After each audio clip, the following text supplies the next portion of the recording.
And welcome back to Cinematic Epic. I am Adam, your host and game master. These red lights are an adornment to the things that happened in a past session, and we will touch on that in just a bit. To explain what we do here, it is Cinematic Epic. It is a narrative experience, a TTRPG, where the story comes alive and is always the thing driving us forward. There are three ways the story is told. It is by my story, the players' decisions and the choices that they make, and of course, the dice as they are rolled and they divine in which a player does, succeeding or failing. One of the other ways that we bring this story to you is with the help of Tabletop Audio. Tabletop Audio is an amazing resource to use. You can check them out at their website, and it's just a bunch of cool, music and sounds and atmospheres that you can have to enhance your roleplay, whether you are at a table, at home, or online like us. So check it out. The last time on Cinematic Epic, and I'll keep this brief because I've got a party panning to come in here, but it was a red light session. The whole party, every single one of them. You might ask, how does the story continue? And I mean, only time will tell. We'll get there quite soon, but it is going to be a fun session to say the least. As our big bad Upsilon in our EPSILON special proved too much for our party with a spectacular 30. A D30 was rolled whilst using a major epic token. And you can't ask for more flair than that. Well, I can't. But those who are defeated, those honored dead, let's bring them into our session. Here they are, the lovely faces of characterless actors. And so we'll do this a little differently because they have no characters to describe, no heights to tell us, no eye colors to describe. So we have none other than Alicia, Jasmine, Ian, and James.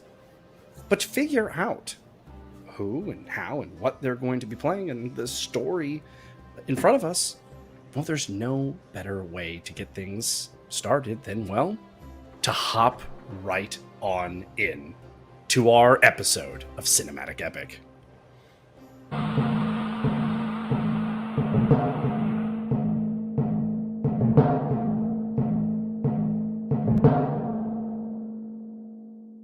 A meek call from across the room draws Upsilon's attention as he gets close to Upsilon. Mervis has somehow, beyond all odds, stood to his feet. I would rather die a hero against people like you 1,000 times before I would ever consider being like you. And I know I speak for everyone in this room. And he lifts his arms as close to his chest as he can. And Upsilon gets a devilish grin. No. Death would be too good for you all. And he starts to wield his magic against your helpless bodies as each one of you lifts into the air. And you all are dragged to Mervis. He looks confused as each of you slam against his body, and you feel his bones breaking beneath your weight. You feel your skin begin to twist and merge into his. The horrifying feeling of your skin and your blood and your bones breaking, twisting, turning into one horrific thing. Mervis reaches for his wrist, and he makes a motion that none of you can see, as all of you begin to merge. This magic, maybe I could reverse it, as he fiddles with his his rig around him that allows him to interact with the very freaks that he was given. This magic cage that his body is circulating for them to work. He fiddles with it more and more. Come on, no! As the crushing weight of magic, as the heroes twist and merge into one creature. Chimera. As Chimera would stand there, and Upsilon would leave the room, he breathed heavily for a bit before following his master. Unbeknownst to Chimera, it's this arcane slime, this ravaging skin of his, part of it sloughs off in this pool, this mess behind him. Staring from across the room, barely breathing, so motionless, in fact, that he went unnoticed, sits Xander. God, he was there. Not right. He stands to his feet barely, and he starts to crawl over as he sees a body taking shape. This form, and he recognizes it, and hope in his chest as he begins to speed up, his body aching with every move that he makes. Please live. And he goes and he picks up the body of none other than Lyra. What? Though her eyes are completely glazed over, as if in some other world. He watches as her irises dance, as if looking at different things, but she feels and seems unresponsive. And with this, we're going to go into a sidebar with Lyra. What is happening? See you later. I don't know. You see yourself, this swirling mass, the moment in which all of you were collecting and combining and grouping and gathering, your bodies twisting, but you seem you're outside of your own body as this is happening, and you feel yourself being tugged further and further away, as if something is pulling you, yet you're being pulled in two directions. You feel as if your body is going to just rip apart and snap, but it's not your body. You're looking at your body. The only thing you can think of is that this must be your soul, perhaps? That you're out of your very body, yet somehow still caught in this magical rift that is tearing you apart. And then you see this moment as Mervis holds up his wrist, and he twists and he breaks something. And there's this small, arcane explosion, almost invisible to the naked eye. You didn't see it before, or now, or whenever this is, but you feel the connection to your feet that was pulling you in this other direction let go for but a second, and then your body whizzes into the distance. You feel like you are being tugged along this path, and you see down this arcane tunnel of sorts that you're heading somewhere far, far away from Ambervale, far, far away from Bleaksboro Prison. And then a hand reaches from what seems like the mortal plane itself and begins to envelop you as you hear this weird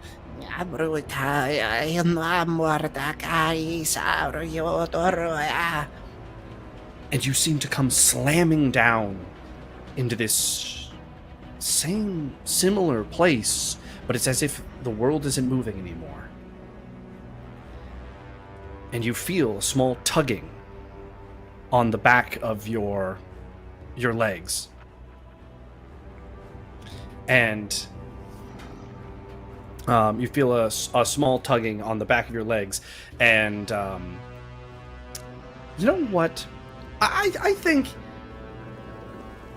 as much as I like sidebars, I would like some more public reactions from some of the things we have in store.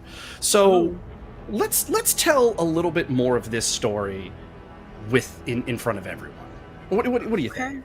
Let's do that. Oh, I don't know what's coming, so. relax. Oh, she laughing. And you feel this small tugging on the side of your jacket as you realize your clothes are undamaged. You seem unscathed and unbroken. And as you turn, at first your eyes scan the horizon and you see no one. And then you realize the tugging is coming from below you. As you look down, you see this small, frail little woman. And she goes, Oh dear. Oh, you must be Lyra, am I right? Mm? Oh. Well, I don't mean to be rude, but who are you? Me? I'm Auntie Carla. I am a future seer, a vision seeker for Green Grove's watch. Yeah, Adam. I was watching Blinksboro for Wayward Souls when I saw yours.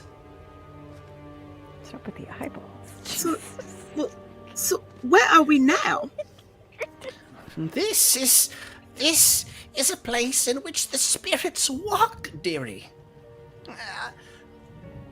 By the method of your travel, I would say that you have some form of gemstone on you, do you not? I feel it on your presence, but I know not where you keep it. the only thing you can think of is the necklace. Do you have such an item, dearie? I do, but I don't know. May I see it? I'm over here like, is this safe? Can I like show it to her? Get this lady out of Do here. you pull it out?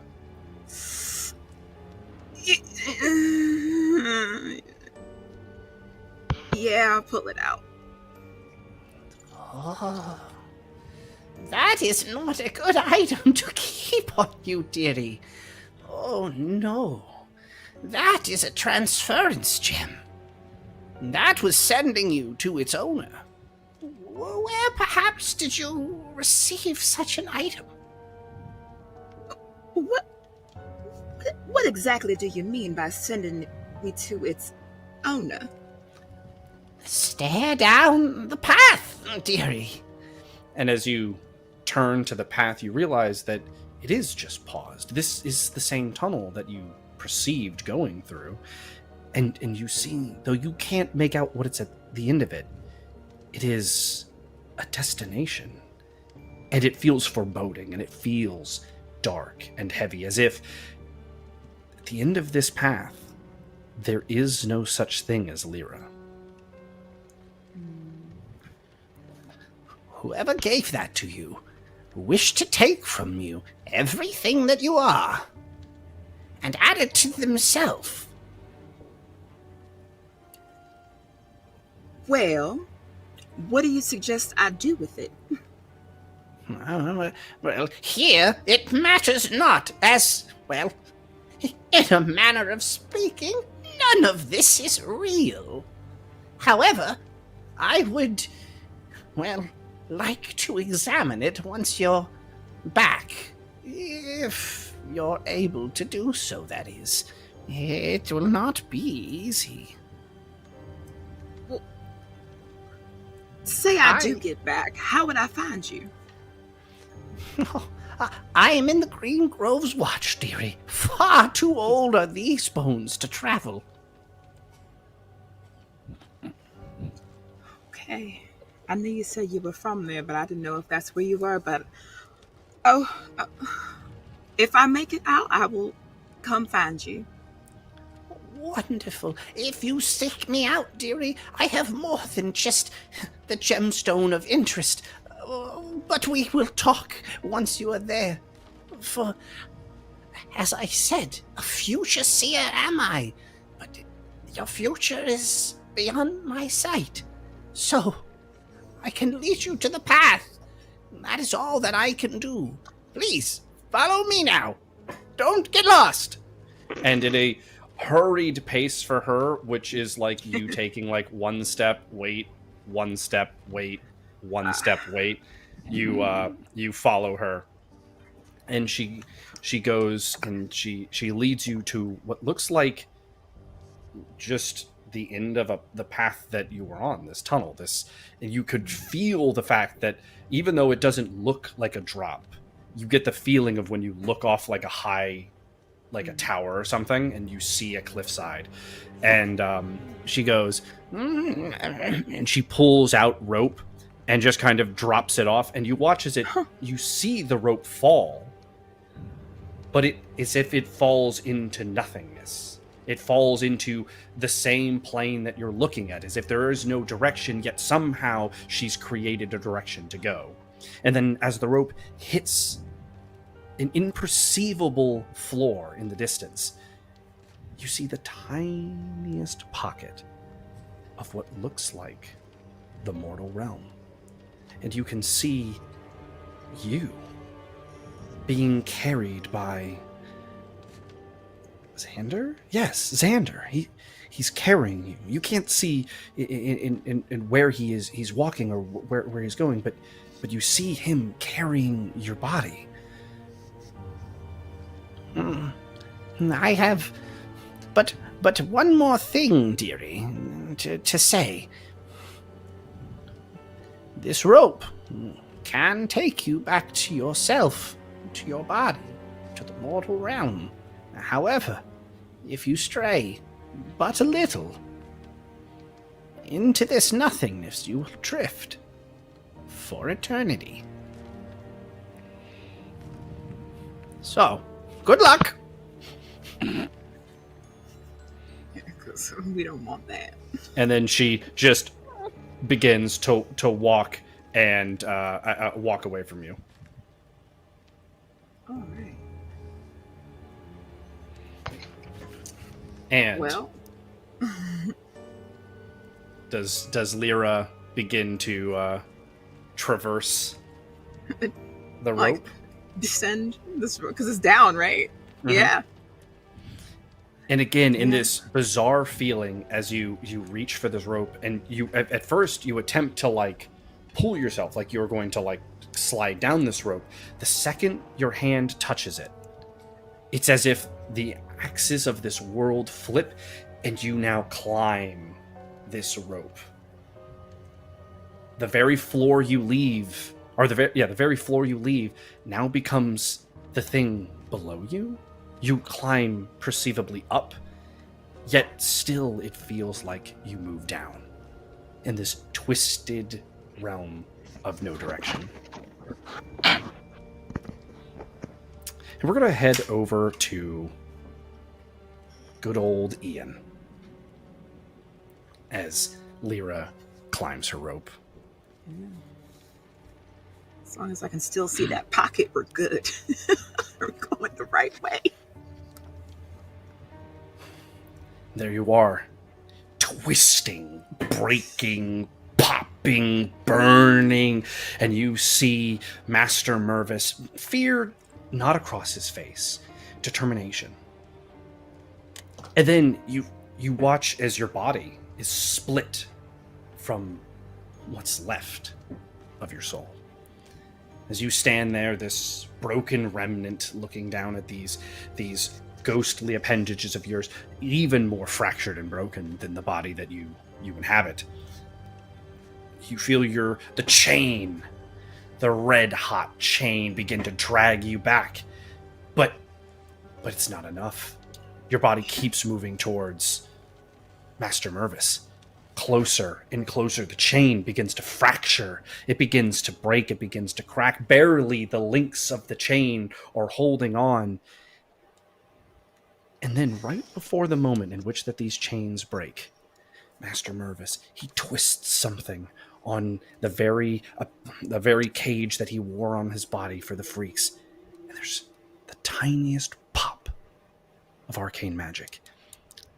And you feel the pulling stop for but a second, and the chain yanks you beyond sight, blur as you fly through this world, down, slamming into the earth, crumbling through its core into fire, into shadow, and then eyes in the black,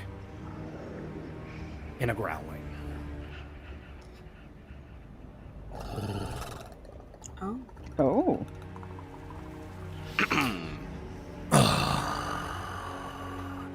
Young Master Davish, I was not expecting to see thee. You know this tongue, you know this voice. Passacor begins to slip from this shadowy realm of his own creation, and he steps fully into vision. Welcome home. Oh. It has been a while since you've graced us with your presence.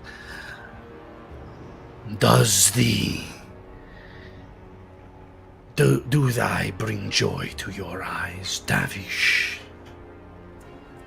This is fast.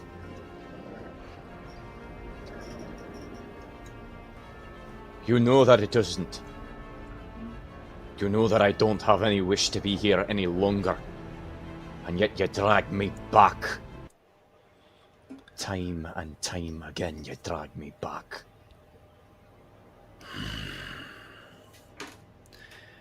You can remove worry from your heart, young master. Our deal is done. And here I was expecting to have stacked my side of the deck enough. But nay, it would seem that you have awoken powerful magics in this mortal plane. But there was another deal agreed to, was there not?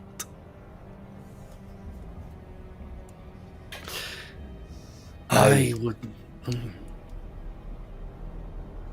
There was. You know it, and so do I. Creepy, eh? Yes. Tricky little rat he is. I almost didn't even humor the deal. But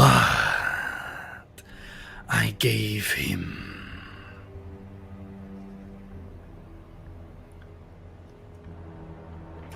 a chance. You see, Davish, he was instructed that if he could get ye to agree to a deal through nothing more than bluff, I would humor it. Yes, Davish. He, in fact, had no claim. He had made no deal with Mervis's soul. Damned old rat!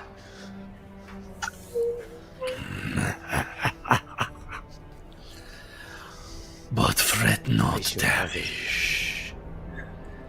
You are my favorite. You are lordling to me.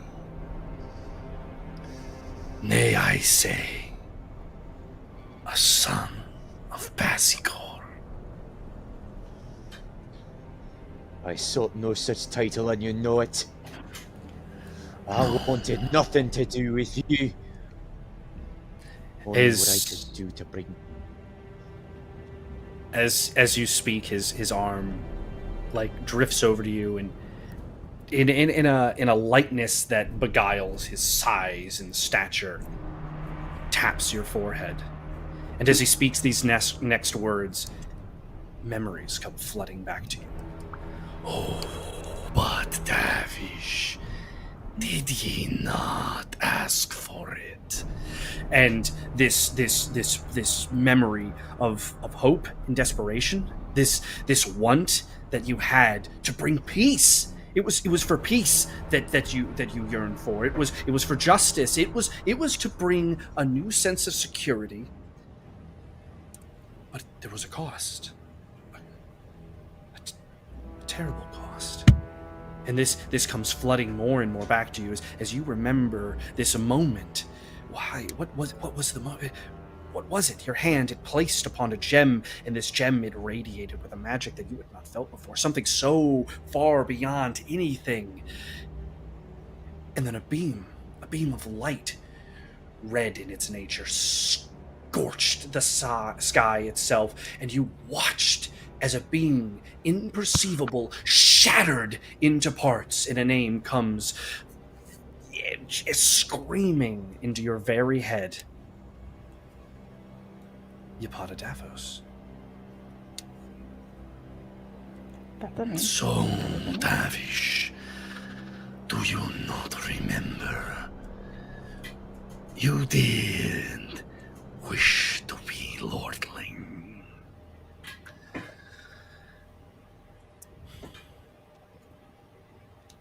I did it to bring peace. My desire to do good was pure. What did you And do? for a time you did. And for a time you did. But now, Davish, walk with me, my son, favored amongst the mortals. And you feel yourself, whether willing or not, being dragged along next to Passacor, lurching as the chain keeps you at pace. I would not dare enforce this deal with Croupier upon you, Passacor. Or, when I, Passacor, am the one who holds thy chain. But I would give thee a choice. As he continues to walk, he is this door, vast and glorious, with this tapestry showing that all chains, all roads, all decisions lead but to one place. Passacor. As he walks closer to this door, he continues to speak. So, Davish, I will give you a chance to say no to this deal of Croupier. However, it would mean accepting a deal of my own. But fret not, Davish, because the deal I present to thee is this. And he waves his hand in front of you. And you see a pocket of Passacor's own realm, true and honest, open up. And inside this realm, you see it. Home. And there, just on the other side, but one step away through this portal, in a sense, in this pocket dimension of Pascor's realm, you see your squire. You see your knights. You see your daughter.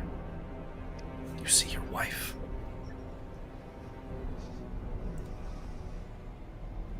And he closes this portal in front of you. But you must know what is at stake should you decide to stay. There are but two conditions I have. One, you would become my lordling of my realm, fully devoted to me, Passacor. And 2, you would leave this soul to rot. And he pushes open this grand door. And inside this room, it's nothing but candles. Everywhere. Each of them burning.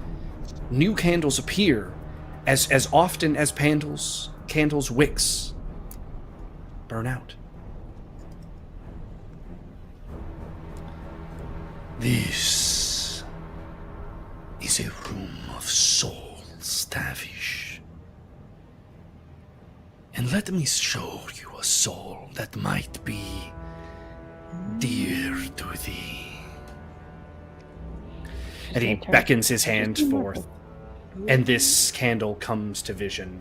And you note that this candle it's burning, but the wax does not melt. There is no change, despite how vibrant the flame is. And again, with a wave of his hand, you see out of this realm, and you see the twisted amalgamation that is Chimera. And you see right now, in this blur, while it is open, that he's already taking the lives of other heroes. A town burning in its rampage. And then he widens his fingers, and you see past the visage that is Chimera. And inside the very twisting arcane nature that is Chimera lies Mervis. And with every fiber of his being, he's like, no! Come on! I have to stop! No! Please! Stay my hands! Why can't I stop? And he closes this vision. But Tavish, this candle does not burn. It does not melt. Meaning that this creature, this soul, is not destined to die. But... And he reaches over and he plucks from seemingly nowhere a candle that you immediately recognize as your own, though its flame is extinguished. And he flicks it and it slides closer, closer, and then stops next to the candle of young Master Mervis. And the flame on the top of the candle begins to flicker, as if struggling to stay lit. And your flame begins to ignite brighter and brighter, and the wax of Mervis's candle begins to melt rapidly. But... And he takes it away, and the candle of Mervis reforms, the flame fully emerging to its white-hot intensity. So, Tavish, you have to decide. And on that note of this decision pending on the tip of Passacor's tongue, you hear footsteps behind you. Yes, Tavish, you're going to have to choose. As you turn and you see Croupier. Oh. He tightens up his suit jacket, and he has a grin from ear to ear. So, Tavish, you're going to have to choose. And he, Passacor, glances at Croupier, and he, shrinks as if, he realizes he's no longer permitted to talk. And Passacor looks back at you and goes, so on one hand, Tavish, you have Utopia. Your daughter, your wife, your kingdom, and your people. And note, Tavish, this is no trickery of spell. Because you know who possesses their soul. This is real. But you will also submit fully to being my lordling in the realm of Pasigor. Or you return to your mortal plane and side with this deal of Croupier, and he would be chain bearer to you, and this quest for your master Mervis could commence. So, young Master Tavish, favored of my mortal heirs, what do you decide?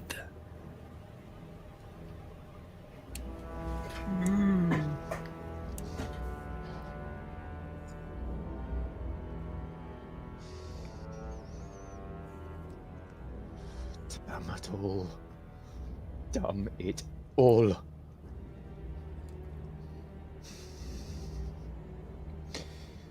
I cannot leave the lad to rot and not die. But I am so close to home.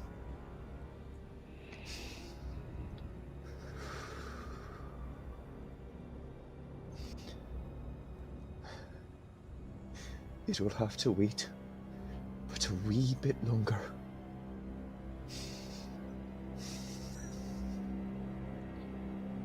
Send me back. Send me back now before I can change my mind. So shall it be, Tavish, as thy desires. And he rips this chain from his form, and the chain floats across the room, and you watch as Croupier grabs hold of it, and a surge of power goes through Croupier, as you can tell that this has elevated him in a way unperceivable within this realm. This is a shift in his own power. It's still a fraction of that of Passacor, but Croupier's grin becomes even more delighted. Tavish, we are going to have a whole lot of fun. Yikes. Shut your damnable mouth and keep it shut and your fork tongue behind your teeth. His I'll tongue, have none of it from you. Upon your sentence finishing, his tongue, though not forked in its original design, forks itself just in mockery as he flickers it and then returns it to normal. And he comes up and he places his hand on your chest, and you feel the card you drew when you made your perceived deal with him back on the hot air balloon to Hermit's Hall, or to North Hill. And that card burns in your chest for a second before he goes, well, Tavish, you're not going to be able to do much good here. Let's get you back to that mortal plane of yours. As he turns and he opens a door in the realm of Passacor and bids you to step through it. I passed him through the door, not even trying to give him a moment of satisfaction to do anything with the chain. As you step through it, the last words you hear from Croupier as he bids you farewell is, and don't worry, Passacor, or don't worry, Tavish. I'll make sure to tell your wife hello. And the door shuts behind you as you are sent flaming, falling, climbing imperceivably back to the mortal plane. And on that, we are going to jump over to Epsilon. Or James. So, Why am I last? This twisting amalgamation around Mervis, this pulling, this yanking, this tugging, you frantically are looking around as you feel your body split from your soul, you had heard stories of this in Green Rose Watch, but you had never experienced such a thing. With all of your arcane might, you try to pull yourself back to your body, but that feels like certain doom. Do you push yourself away? But a hand grabs onto your shoulder. You're pulled back a little bit. You turn, and you see a face. You've seen this face before. It was the man outside of Mervena's... the shrine to Mervena? Back in the spires? You look at this face as he reaches his hands to you, and you instinctually clasp onto his arm as he begins to try to pull you with all of his might. Both of you are reeking of arcane magic, using everything that you could possibly muster, but it's not enough. But then this imperceivable pop, and this moment where the tugging towards this twisted amalgamation yields itself, and you are pulled from its spiraling vortex.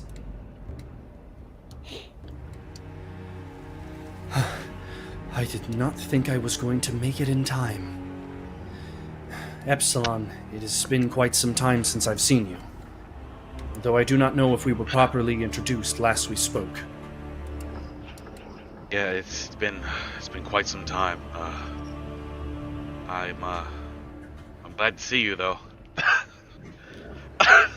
He looks at you as if confused as you try to speak to him. Epsilon, it is me, Ro, from... And he starts casting around you, and you didn't notice it till now, but your soul seems to be slipping apart, and only by his magics is he very haphazardly keeping you together. The words now, you realize as you try to speak them, are coming out in garbled languages, Elven, Dwarven, Draconic, casting, witchery, all sorts of different languages that you had learned for the arcane arts. But he's barely keeping you back together. He begins to run, sprinting, holding you in a manner of speaking within his arms, though it is more spell that binds you in this state. His feet go from silent to these weird clicks, this weird, as if walking on a tiled floor, as we're walking on a ceramic floor, and you see nothing. Then you feel liquid around you. You're floating. Everything's quiet. You hear this gurgling, this...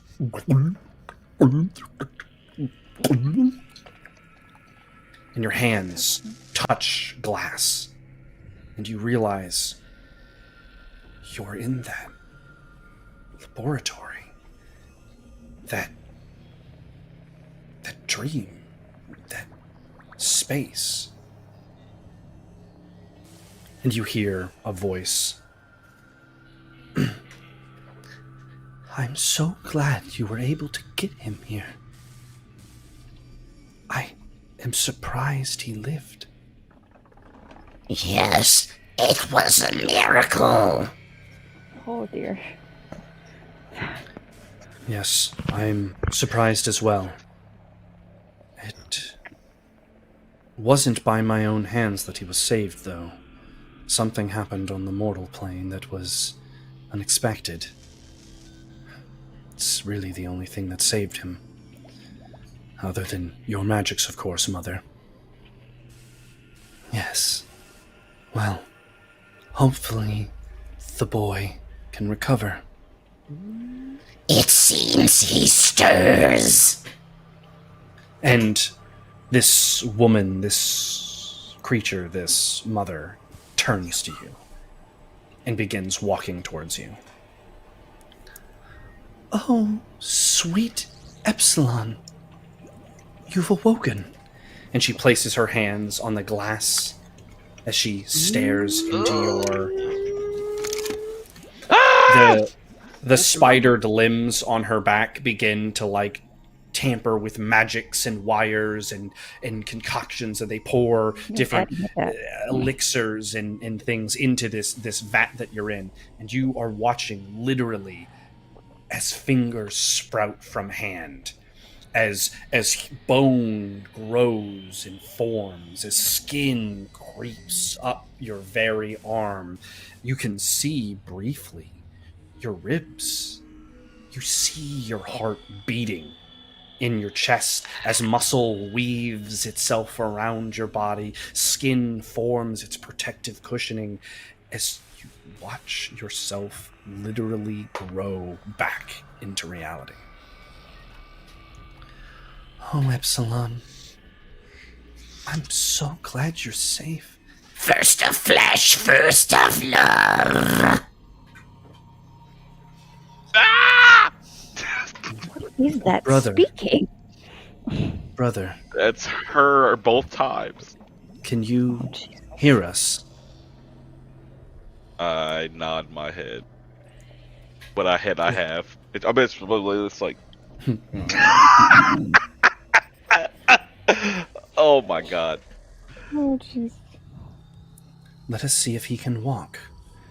And as the final bits connect and your skin begins to finish its final steps and fingernails sprout from the very tips of your fingers, the liquid drains and you find yourself falling to the floor. With magics that seem to slip off of her gown, they wrap around you, and clothes of your choosing kind of form across your body. My son, can you walk? I try to stand up. Though feeble, it feels like you've never walked before. Though you have, the muscle memory is there, your legs stand for the first time. Under great tension, are you able to do so?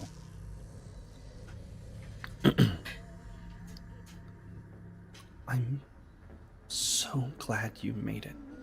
Could not lose another. What do you mean by another? How many of us are there? Why would he ask? Why? And like her spider legs like take her to recoil for a second as she weeps. At one point there were many of us. She does not like to speak on it, but you, from my understanding, were first of the natural born. If I'm not mistaken, there were Your daddy hit 4 before you. Shut your ass up! You're not here!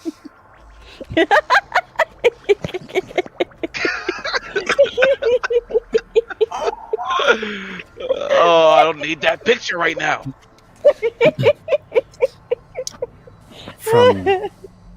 From my understanding, we are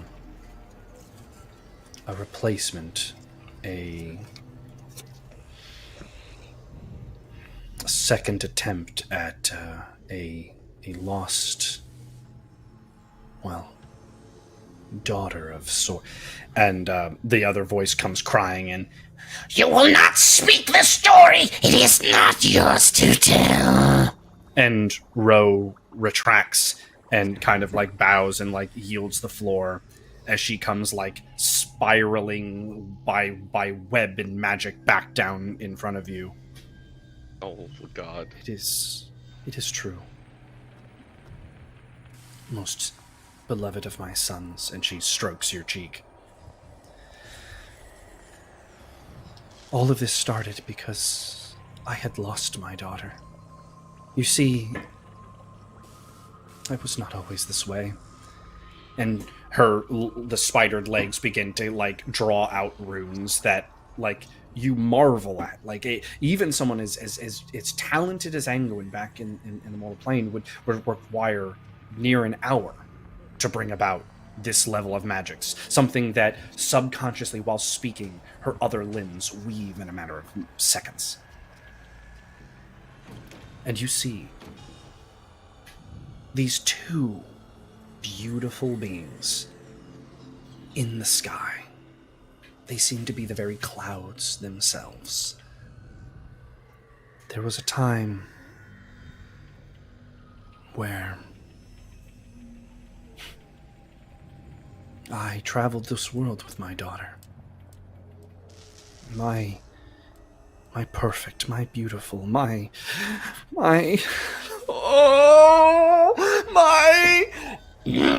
The Avada Devils.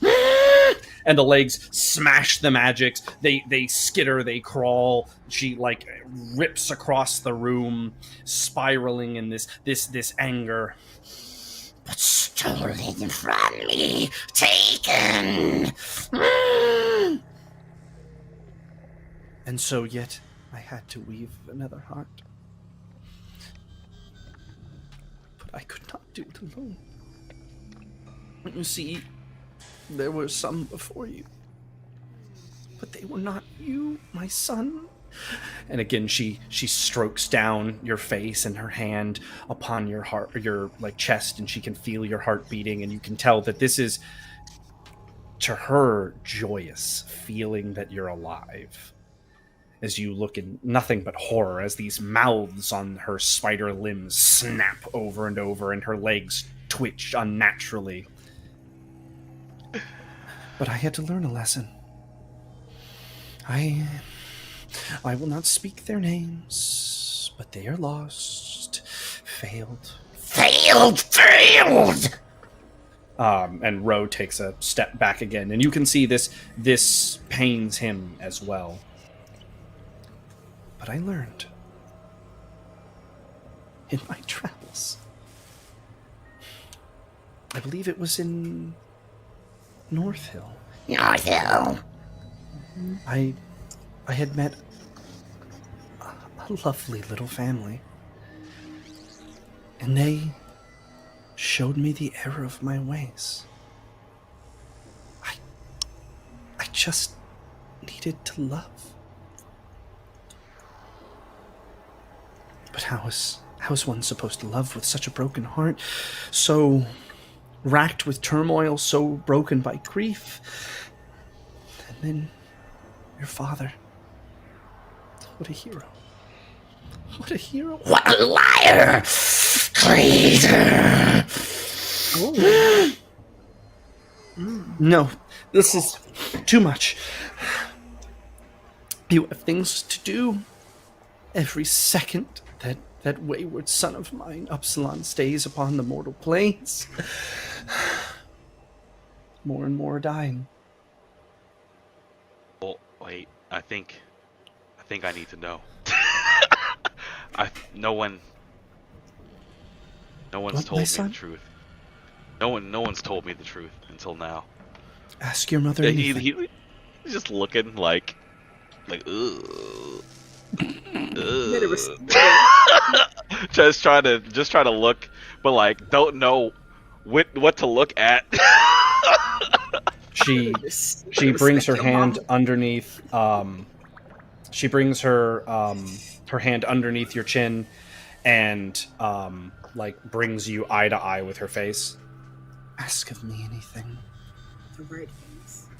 I need to know the truth of where I come from, because I didn't know of Upsilon and my brothers until it was too late. There are many of you, less than there were now.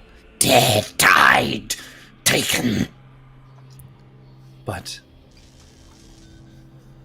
there were 4 before you, and 18 or so after. Ro being one of them. Though Epsilon, She is a spider. She lays eggs. only you were of natural birth. Only you are of me.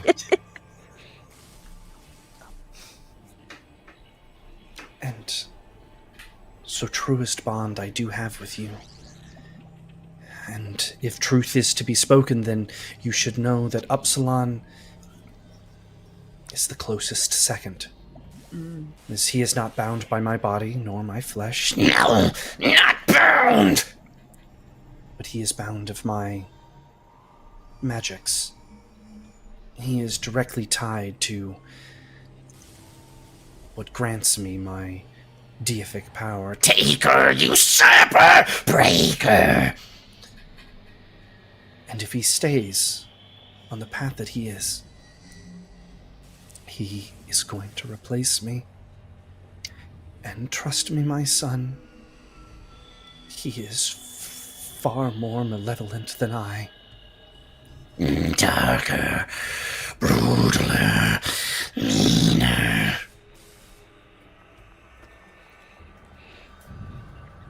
So, Yes, noticed he had my father's magics as well. yes. So, and she grabs your face with both of her hands, and she goes, I can weave onto you a magic of my own creation. A boon, if you will. Something that can aid you into this new life on this plane of mortals. Ro steps forward and speaks. I would not advise this. It has not gone well in the past, Mother. It's different this time. I have love for Epsilon. That is what the elves instructed. That is what they spoke before I gifted upon them a child. This will work. You can trust me. Trust me. I think it's best if we let him choose, Mother. We know what happens when we force upon others things that they do not wish. And she takes a step back. She recoils. Her legs slam around her into the ground, unmaking parts of her realm and then quickly twitching them back into reality. Fine. Then Epsilon can choose to accept my boon or not. Choose. Make your decision. And so a choice to Epsilon is presented. One to accept his mother's blessing, or to refuse it. Ah! Why you do this? The fuck? Ah! Do it. Do it. Jesus. That's how there's love. Get out of my ear, Palpatine! Accept your mother's love.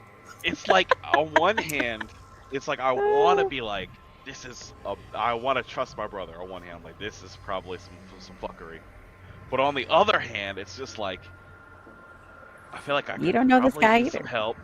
You And don't? then also it's just like, I'm the blueprint, so maybe it will go well. It's your But I don't know because I feel like I can foresee the fuckery in the future. Some She bullshit also about said to if you accept it willingly, it'll be different than Willingly. forcing it upon Right. you. Oh, I think. The elf said he's- she needed Don't you love, laugh! Get and- out of here! That makes me feel worse. Don't come in here. You're not in the picture. Stay over Don't there. come in here. He just come in clasping his here. hands like this. Said Adam. Oh, I think he's gonna. And I was going to say, and if like Upsilon also has part of her power, you might need it to yeah. beat him. I don't know. Plus, he's not of her like you are, so it could make True. you stronger. It might be Again. better for you, actually. Mhm. Mhm. Again, if you accept it willingly. No, and I she's already given the gift made for my love. decision. Okay. I already made my decision. It's been made. I already just said I'm accepting that shit. Okay. Accepting the Oh. mother's blessing. Oh, I hate you, Adam, so much. You motherfucker. I hate you. I hate you. Ro goes to object, but then stays his hand and nods and takes a step back. As Mervena steps back towards you, she grabs your hands, holds them in each one, and she lifts them, and she kisses upon each one of your hands, and her spidered limbs cocoon you. Webs of magic begin to string around you, and she speaks. I have learned these lessons. I speak unto thee. I bring about this magic, something that was gifted to me by the teachings of those mortals so wise, in which that instructed this magic.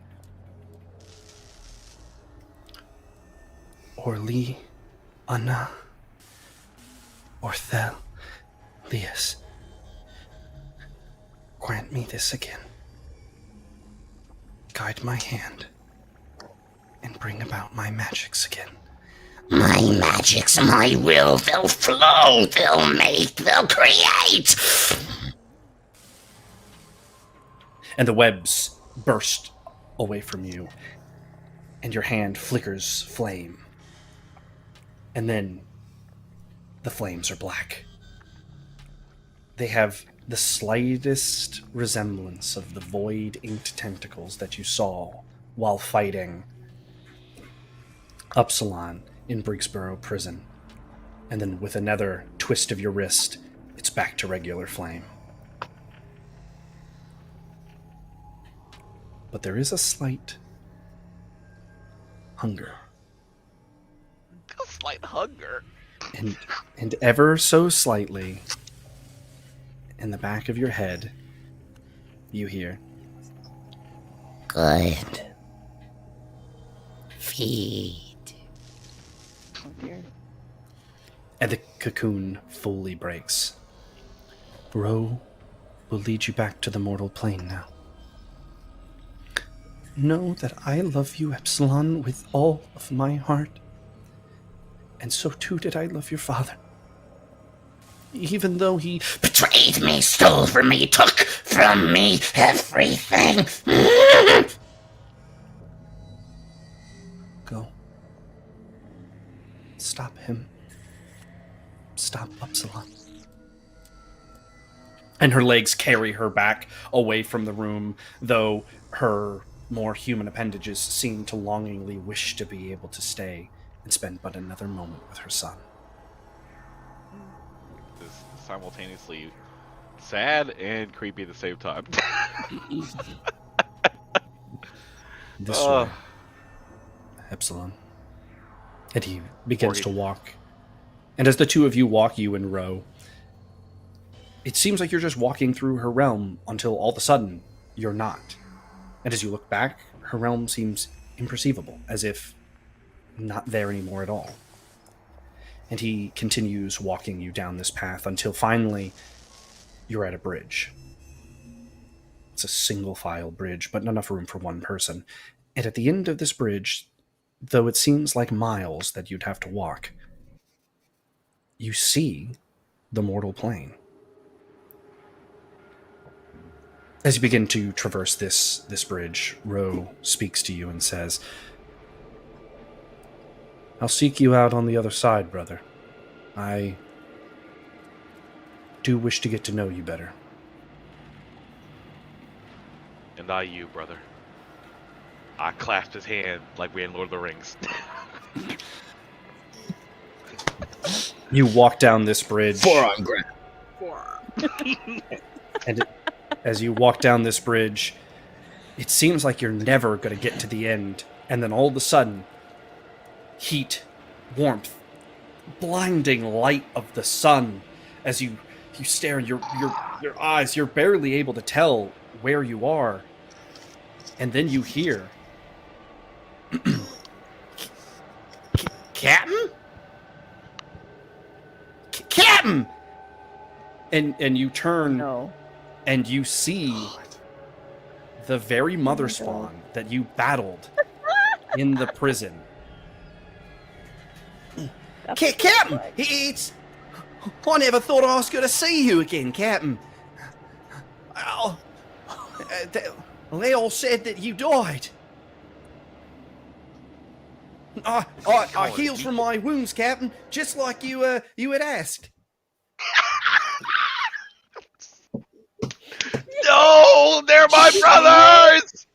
They're my brothers. Not anymore. He's Captain. out.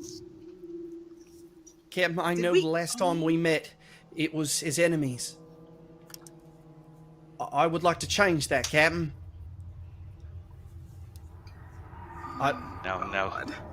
Now seems I- like as good a time as any. And he kneels in front of you, and he speaks.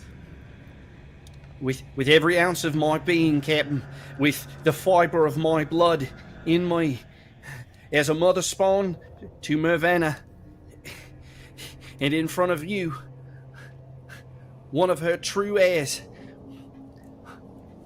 I let you know that I am bound to everything that you are. And you feel as he speaks these words, these aren't just fleeting oaths or promises. He's offering a true connection. He's offering an arcane deal of sorts. If you are to accept this, you will forever bind him to you. But I'll grab that shit. but to decline it would be forever lose this connection. However, he was still a criminal. And so you have yet another choice, Epsilon. Oh, damn. Recruit him or arrest him. I'm conscripting him rough. into the Night's Watch. He's might be able to coming be to work with me. redeemed. Right. Almost. He's coming to work with me. I already done blasted up all my other half brothers, so Damn. it's only right. I Okay, saved but them. look, some of them may have I saved deserved them. it. A little So bit, yeah. we are recruiting him. Oh yeah, I'm grabbing hold of that chain. Just ah! So many chains this time. What is this? Strong What is fisted. this? I said, Captain, Yo. I recognize you as master of the calling. Ooh. And you feel this, as he says that, that's the connection. That's the arcane deal that you're feeling. The very thing that was drawing you here, those visions, this spire, a little bit of that is emanating from you. And so true, fully and utterly, is he pledged to you.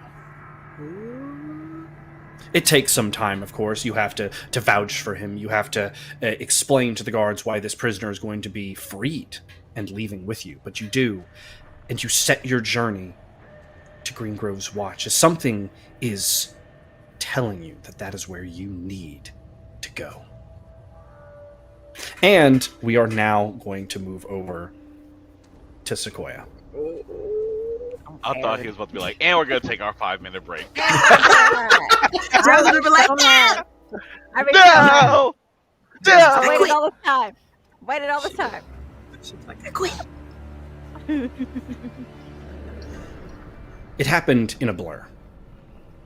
The moment your body was being ripped towards Mervis, the second it happened, you were already fading. You were already near broken. Your magic shattered, the dirt obliterated. And you stand there in this maelstrom of magic, watching as your body flies away from you. You see through yourself, this spirit visage of your own. The only thing keeping you in place are these roots spanning from your feet, digging deep into the ground. But the roots are breaking. They're cracking. They're falling apart. You're being pulled more and more close to this swirling mass of arcane energy. And then a pop. For just a second, something in the mortal plane pushes you away ever so slightly, and this cocoon, this acorn, forms around you in this massive form, and then a beating. Thup, thup. Thup, thup. Thup, thup. As the walls begin to form around you, you realize you're home. This is the heart of Hedera. Inside the forest. And you hear behind you, Sequoia, are you okay? As you turn, and for the first time in what feels like, well, far too long, you look upon your Hedera.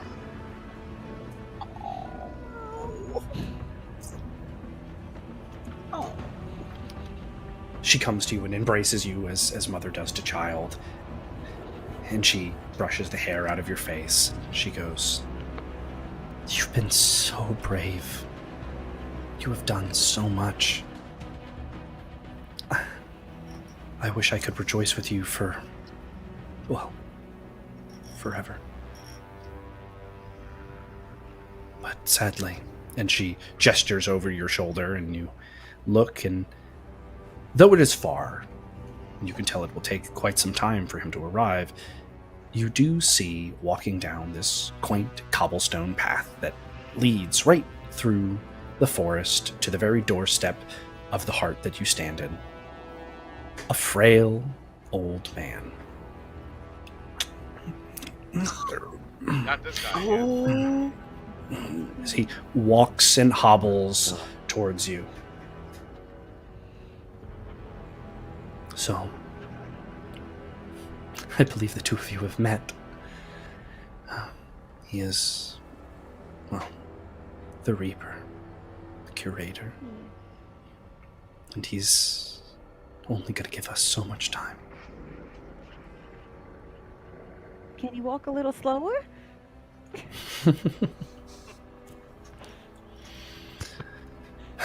I'm afraid that's not the way it works. But when she grabs your hands and she steps away for a second and passes you a tea, and it's your favorite. It's the perfect temperature. And every bit about it just feels like those memories preserved that got you through the nights, through the travels, comes racing back, and instead of just a memory, is real in your hands.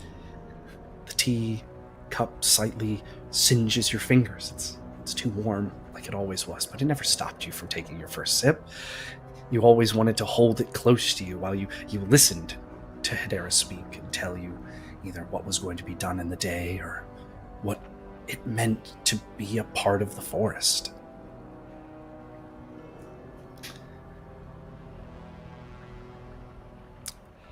He doesn't come for two people.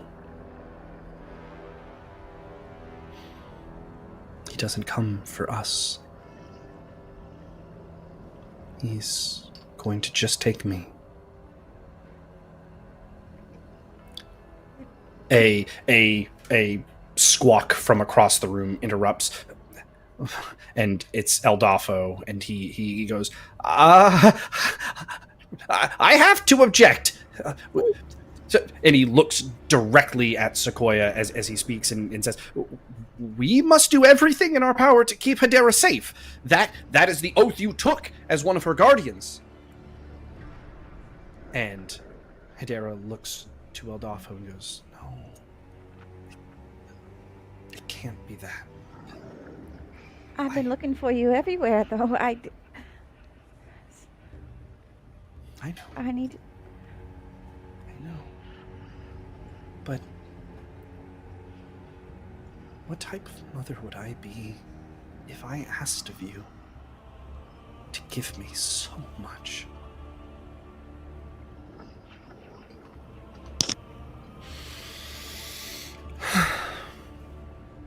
But you can do so much more than I can. Like, I mean, you're Hedera.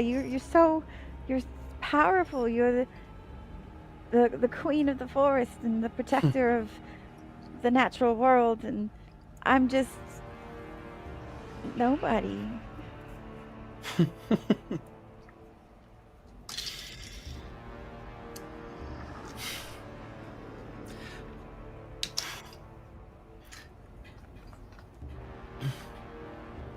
In her words, you see this as she chokes on this feeling.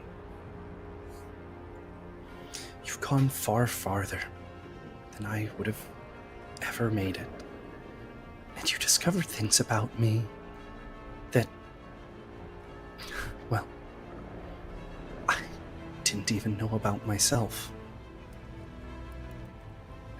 And I have seen from this vantage point in death the truest folly of my own character.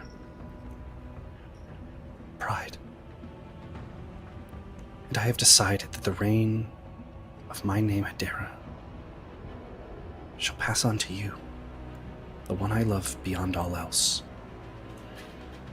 Because you see, as we've learned, there are many Hederas. And she gestures over, and you hadn't even recognized that he was there. Your attention was so on Hedera, but a form of Gabriel sits watching, as he often did. Hey. There are many Gabriels. There are even many Eldafos. But there's only one Sequoia.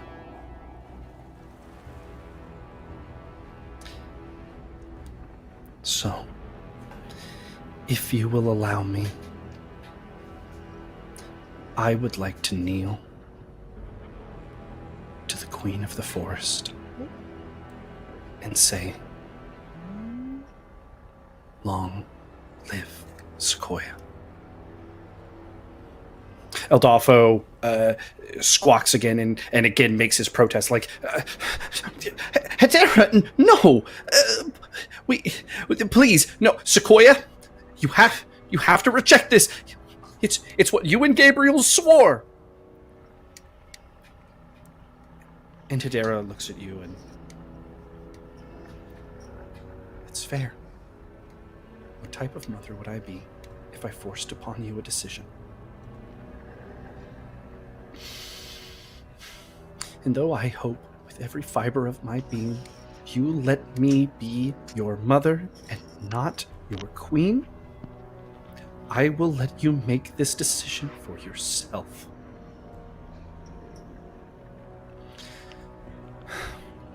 So, Sequoia, will you How take could I- my crown? How could I ever replace you or even remotely fill your shoes? I don't know what I'm doing here. And she embraces you. She holds your shoulders and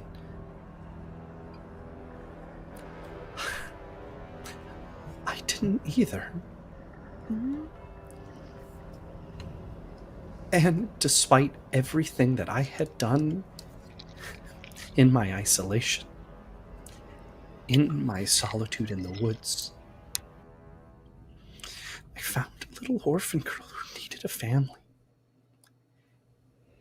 And if that's the one truly individual act that I made, I would see that act blossom.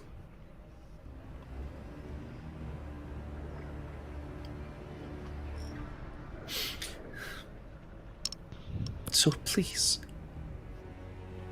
And she looks to the cobble path and looks back to you.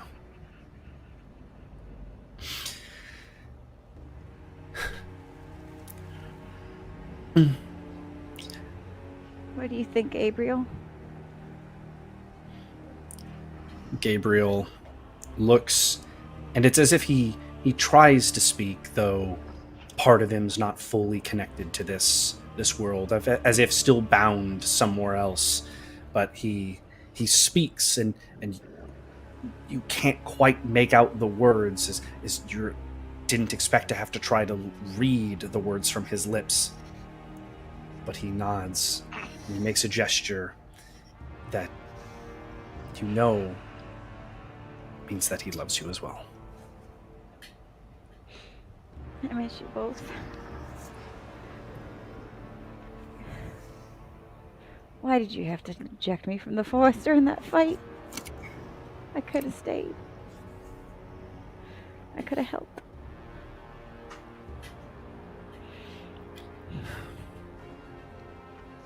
It seems we are nearly at the end of our time, Sequoia. And, well, I will let my daughter choose her path. And she takes a step back from you. And Eldafo perches up in front of you. And so, a choice lays before you. Are you going to accept her sacrifice or refuse it?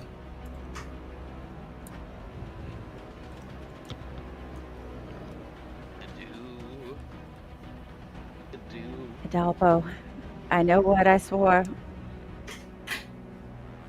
And I know that I've done everything I could to keep that promise.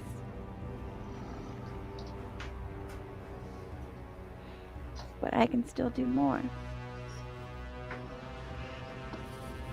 There are people up there who need me, who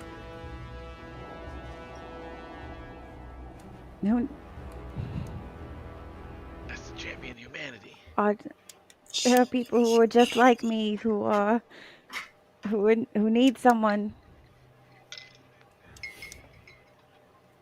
and I can't leave them.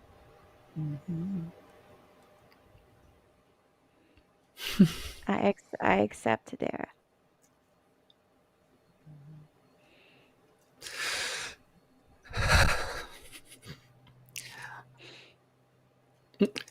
And I want you to know, though it pains me to say goodbye, I have enjoyed these last few months as I have perceived them with you as some of the greatest moments that I've experienced on this mortal plane.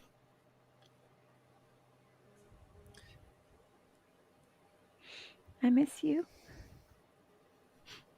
I miss you too. And she places a hand on your chest, and you feel an energy mimic into your heartbeat as your hair reweaves itself in a crown, a tiara through it.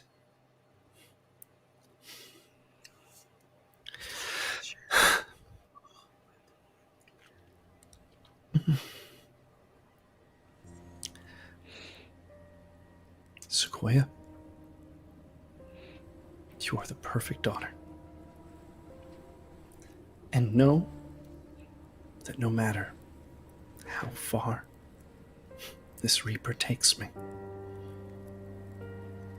I am with you. And she brushes your hair, and she pinches just above your ear, and this one orange leaf sprouts, and it just sits nestled above your left ear. I'm always here. Good luck, Queen of the Forest. I'll find you again. I know. I know. And with... Thank you for finding me in the first place. Of course.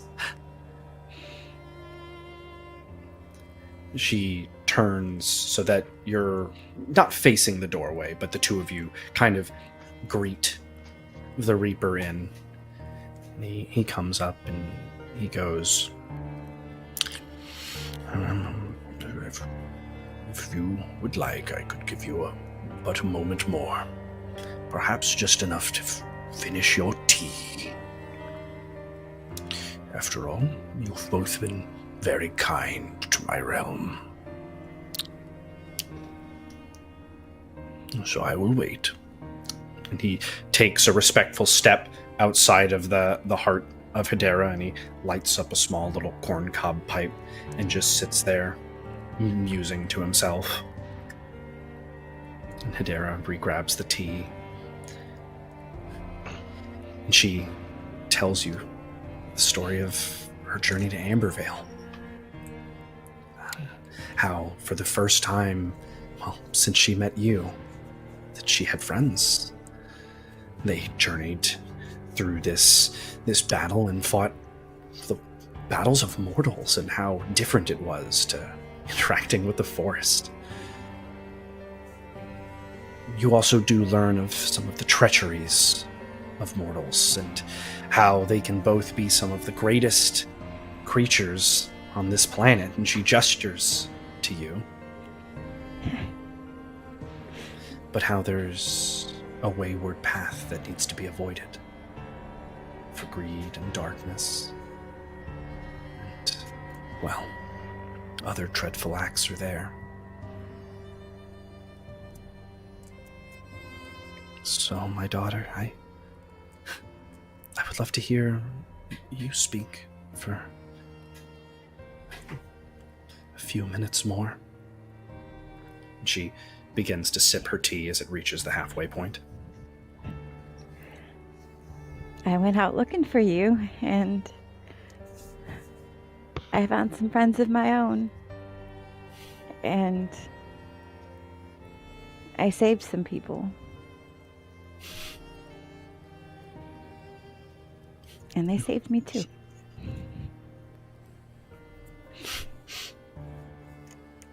I was just so lost without you. And no one could tell me what happened, and nobody wanted to speak of you, and I was so angry. But there were people who needed help. And so I couldn't stay angry.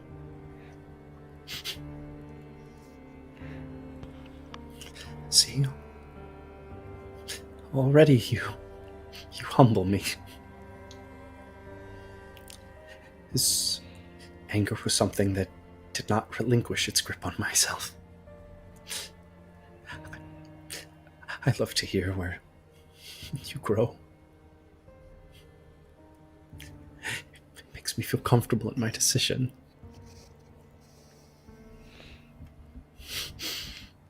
I'll make you proud. I know. And she looks down at her empty tea glass. She sets it back on the plate, back onto the table. You're gonna have to tell me how you get this tea so perfect before you go.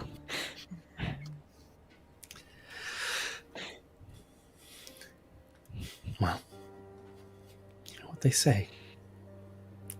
It's a special ingredient when you make it for someone that you all love. It didn't taste so good before I started making it for you.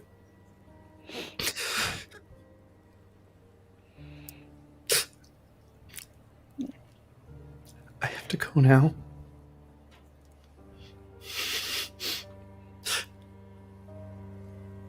Okay. I love you.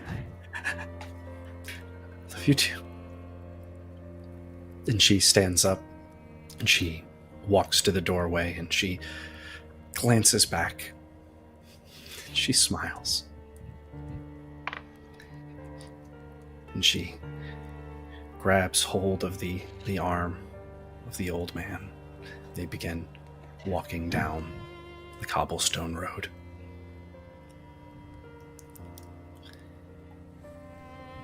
Adolfo flaps after them, lands on her shoulder.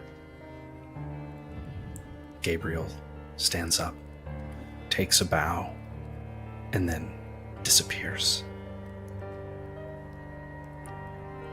The door begins to close as the vines twist, as the heart beats, it beats, it beats.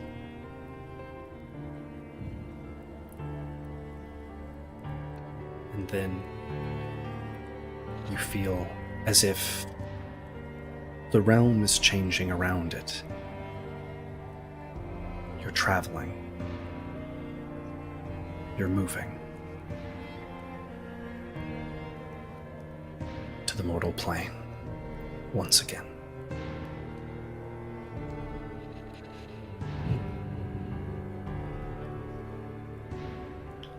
And as all of the heroes are making their journeys through fire and the crust of the earth,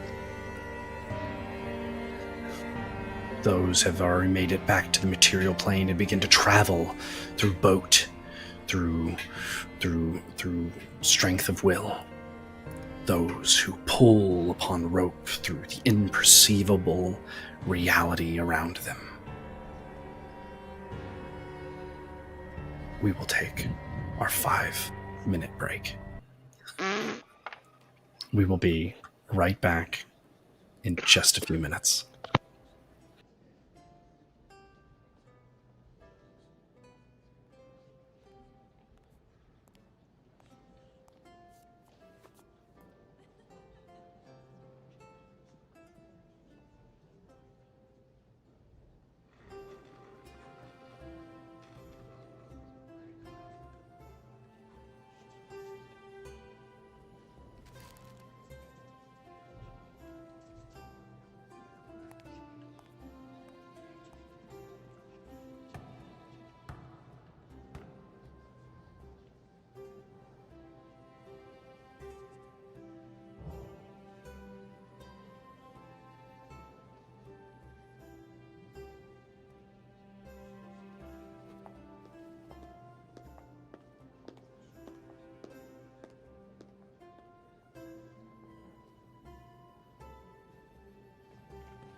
And welcome back. This has been a lively episode, quite literally because our heroes are on the way back to the mortal plane. I am your host, Adam, and your game master, weaver of ways and fates, as they say. Each of our party members have gone through a journey having to make some very tough choices, things in which that has made them squirm, made them scream at me, made them, have a good time as far as I'm concerned, embracing character decisions, moving things forward. But their journey does continue, as it would turn out. So let's rejoin our party as our story continues.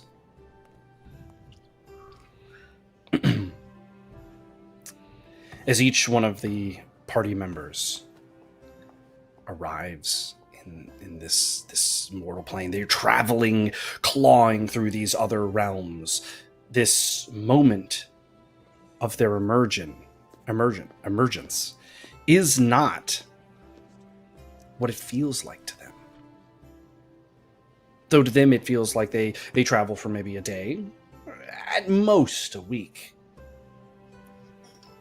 To each one of them, they are made aware that it has been, in fact... Damn! Oh, good Woohoo! What? 3 Poor Mervis. months have passed. Purpose has been struggling. Struggling. He dead. Poor He ain't been boy. eaten. Oh no, he can't die. Oh no. Yeah. He can't die. He can't die. He's sunned. Sunned permanently. This poor boy. Auntie Don't you Carla- smile at him. Auntie Carla begins speaking. Auntie Carla begins speaking to someone outside of the room. I'm not completely sure. I guided her to her body. Perhaps something else is causing disruption of sorts, maybe. I cannot peer into her future, so Lord knows I cannot help the young dearie. And then, as if something in the very ways of the world, the arcane landscape, perhaps even destiny itself, shifts. And Lyra's eyes open. Auntie Carla looks over and goes, Oh, dearie, please! Oh, and she comes hobbling over to you, and she slaps pats your face, like, are you here? Yes! Oh, good. Yes, good. Do you remember? Can you speak? Come on, words out of your mouth. I think so. Wonderful, dearie, wonderful. So about the gem. She is really eager to get and Still on and your you ass. feel as if not only have you spiritually re-entered your body, but physically the gem is with you now. Otherwise, she would have known it was here, right? For a split second, you don't feel it in your pocket, and then it is in your pocket. As you feel the gemstone press hard against your thigh. So, dearie? He looking into my soul. What exactly are we going to do with it? Well, if it is truly what I believe it to be, it is very, very dangerous magic. Something not, well, widely taught to others. Well, that doesn't explain what we're going to do with it. Well, I will see if it is bound to you first, as anything past that would be dangerous to tamper with if first not confirmed. Okay. So I guess I gotta take it out of my pocket. And we're gonna see how this goes, but I'm afraid. She doesn't touch it, but her hands move in weird twitching patterns. You've seen EPSILON somewhat do this in the past, and you've seen Angwin do this again in a version, but they seem to weave and dance their fingers through the air, creating symbols and runes, where her hands seem to twitch violently, and no drawings of arcane symbols seem to appear, yet shapes begin to just form within the space, and she murmurs out weird phrases like and things of the sort.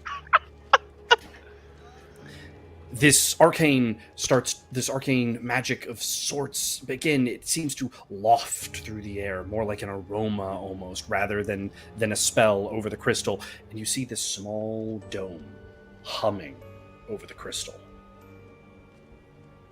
It almost sings musically as it thrums to almost like a Gregorian chant, if you will.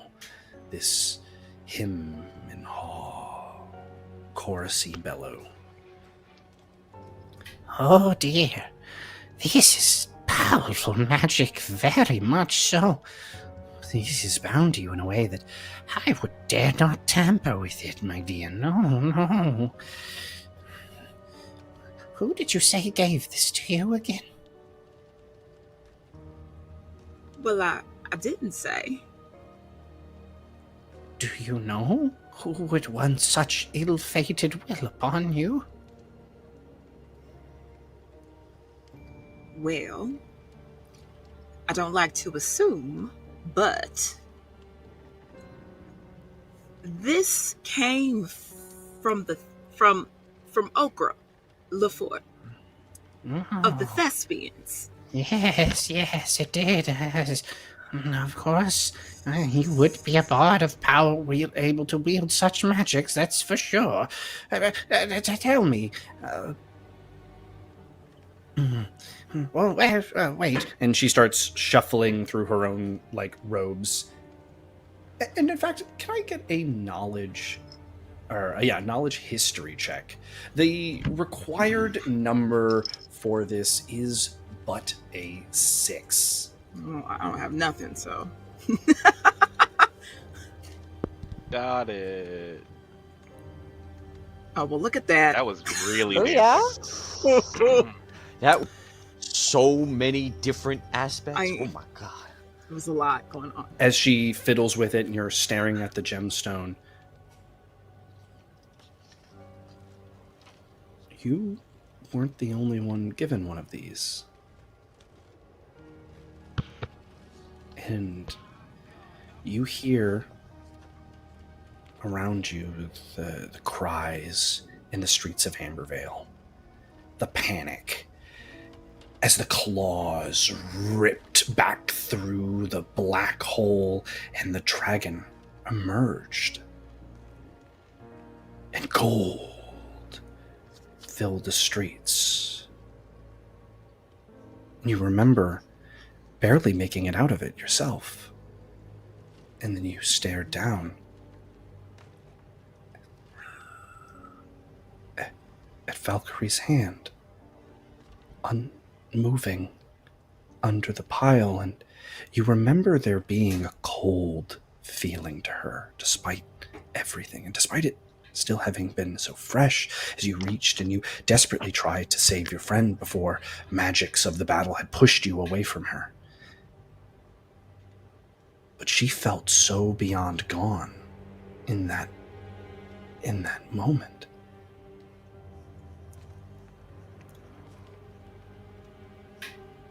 Your attention snapped back to the room that you're in as Kala looks up to you and goes, So, Tiri, I have not met someone like you to whom I cannot see into their future, or even at least pluck visions from the ethereal.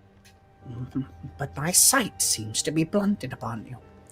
So, I would like to aid you in a different way of sight. You see, these here, and she holds up these 2 bracers, these magically encrusted, gemstoned energies. Yet the energies of these bracers feel far more light than the crystal that you have in your hand. These would allow me to see the things that you go through and experience and aid when I can, using the magics that I have here at the Green Grove's Watch.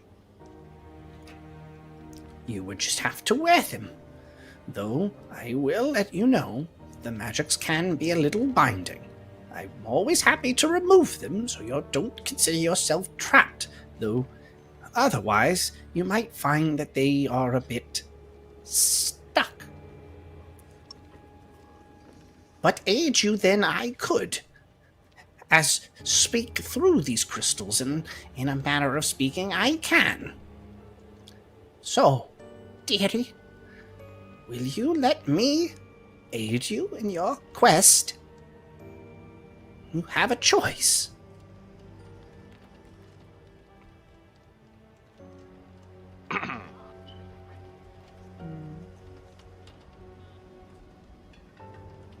I'm over here like, aid me how? She ain't telling me how she was gonna help. Right? What does that mean? Well, what can you All do? she said was aid me. Aid me how? To do what? Did they come in different colors?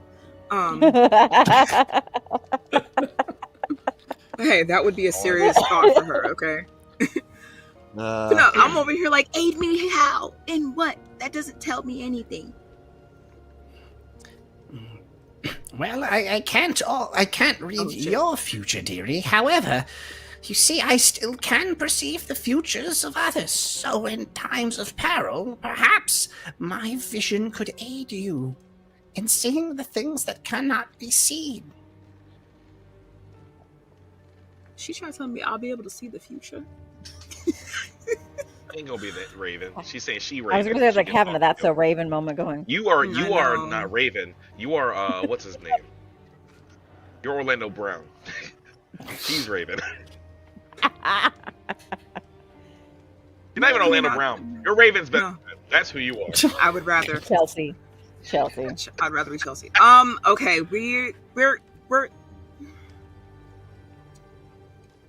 Okay, I'm gonna trust her. We're gonna see how this goes. Into the future. She can with them eyeballs. She can see into next week. Listen. Every time I look at Adam do her, it kills me. Oh, good, dearie. that I was freaking happy eyeball. that you made this decision. And she slides the bracers onto your wrists, and you feel them like. Fun. But now, we must go. Quickly. The others are going to need to know that you're back. Please, come. And she starts dragging you, and again, with all the haste left in her frail body, she takes you very slowly down the hallways. Of course. Who else did we know from Green Girls Watch? As My daddy. Absolutely. Oh shit. My daddy. she leads you down this One of my this spider path to a courtyard.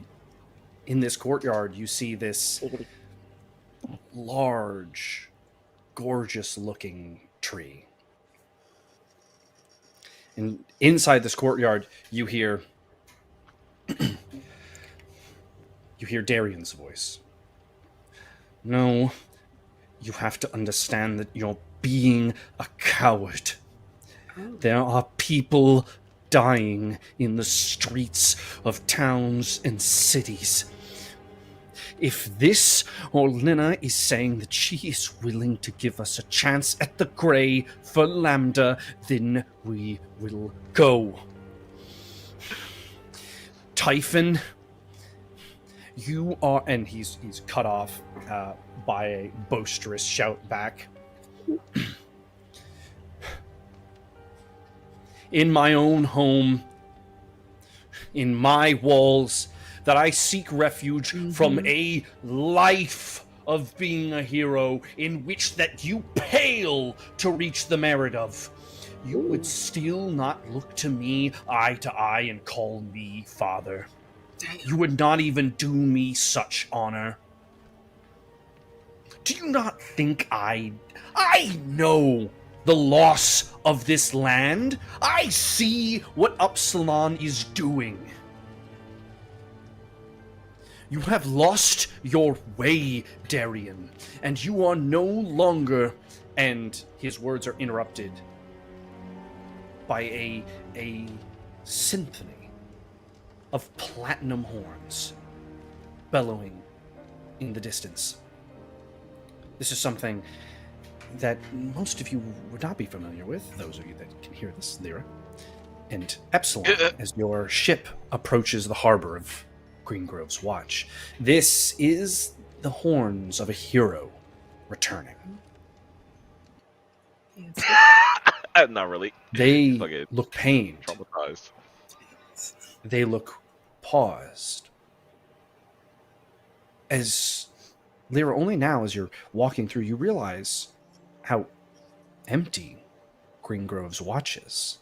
Every time that Epsilon had brought this place up, he talked about the heroes that he had learned from, the stories, the vision, the inspiration from it all, and how every day you could meet a new hero, yet these halls seem barren. These halls seem lost. Not unadorned. You see the tattered remnants of heroes whose bodies will never hear the platinum horns call them home again. You realize that Greengrove's Watch is emptying because these heroes tried to answer a call that their bodies were no longer fit for. Fighting battles that were not theirs to fight. The four of them stand motionless, their argument put to side by this music playing. And you see as the doors to this courtyard open. And for the first time in what only felt like days or weeks to you, but as you've been made aware, was 3 months, you see Epsilon striding forth. All of them are shocked, as then you enter the courtyard as well, Kala being like, She's awoken! She's... Epsilon! Oh, my boy! Oh! and she hobbles over to him with all of the speed that she can muster, which is not much. It's not much. As the group, which is Darian, Typhon, Jin, and Orlina, look over and see Epsilon walking through the doors, and then they turn and they see Lyra, two of the heroes thought lost. Typhon quickly calls to say, "Sound the horns again!" As he looks back to Lyra, but his attention is ultimately pulled closer to Epsilon as he charges over, and with two hands he comes from underneath the arms and lifts his son into the air with only the joy that could be brought by family restored. "My boy." And he doesn't give an inch. It feels like you remember when you would be gone for training for a day, and you would come back, and the hug would last forever until you squirmed free from it, saying that you were hungry or you were tired or that you wished to bathe. But this time, there's no child. There's no child to complain. Just someone who has returned to their family for the first time in a long time. How?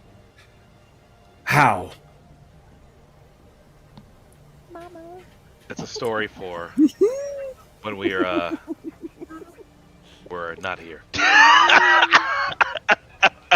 I feel like he looks a little different. Like, I feel like in my mind, like, he's got more scales than he did before.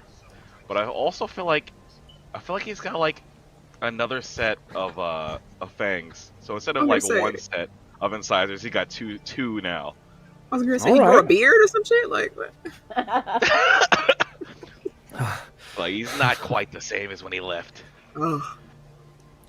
He goes to speak again, but his words are interrupted as this blossom of leaves begins to fill the courtyard. And everyone looks to the tree.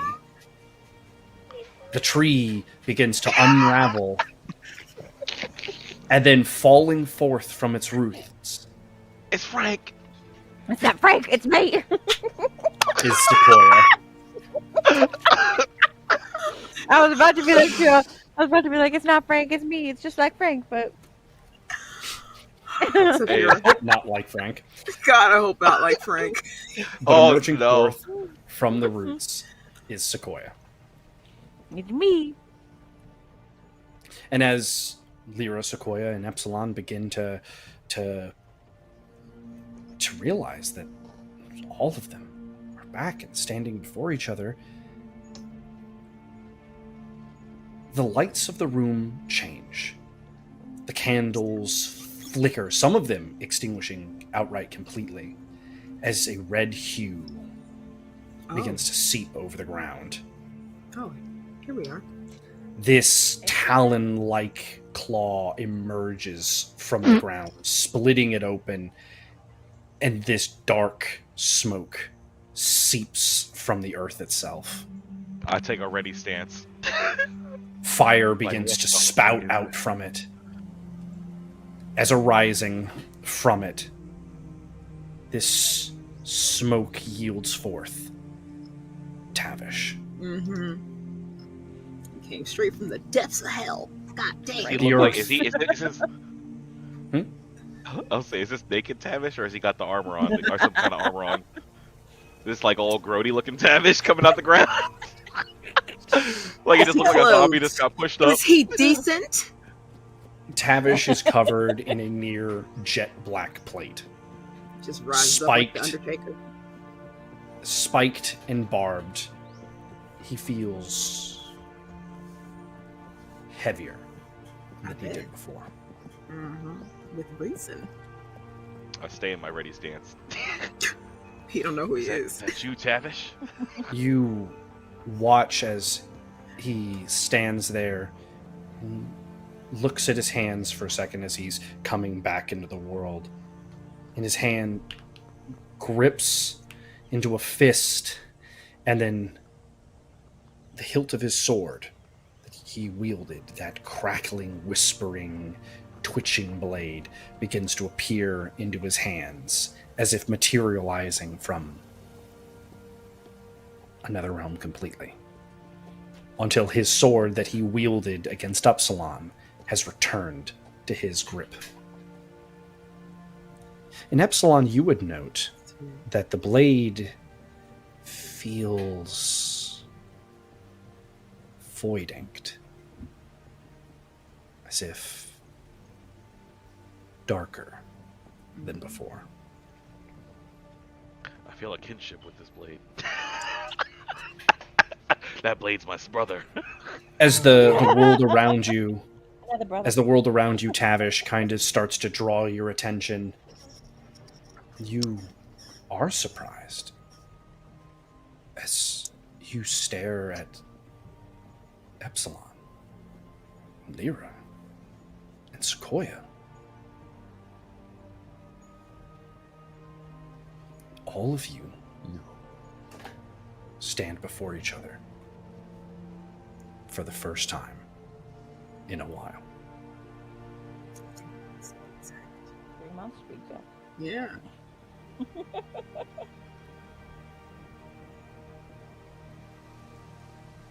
No, Hey, I never guys. thought I'd see no, you guys no, again. No. No. Wrong, Tavish. You look like you've seen a ghost. Is something wrong? Not you two. I would have wished many things, but not for each of you to come back like this. Oh, I don't know. Tell what me you've that been no through, deals will had to be made for your cut souls. Oh, Tell me that you are still yourselves. but I think. I mean, as far as I know. I mean, I'm Why don't fine. we go and why don't we go sit down somewhere so we can talk about what we've been Alright. through? There will be time for you all to catch up, my son, Typhon interjects. I have to send you all back to Ambervale. You are still heroes of that city. Darian interjects. No, they must. If the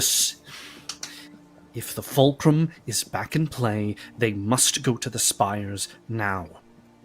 There is no more time to waste. Jin kind of steps forward, and there's an element of agreeance in his face, but Typhon barks back again. No! There is decorum left in this world. Jin, you of the Hermit's Hollow are an ally of Ambervale, and you understand the dues that need to be followed. There is procedure, and we will follow it. Otherwise, we are no different than the moralless enemies in which that we seek the destruction of. These heroes will go home. They will be given their chance to breathe the air and get their feet beneath them.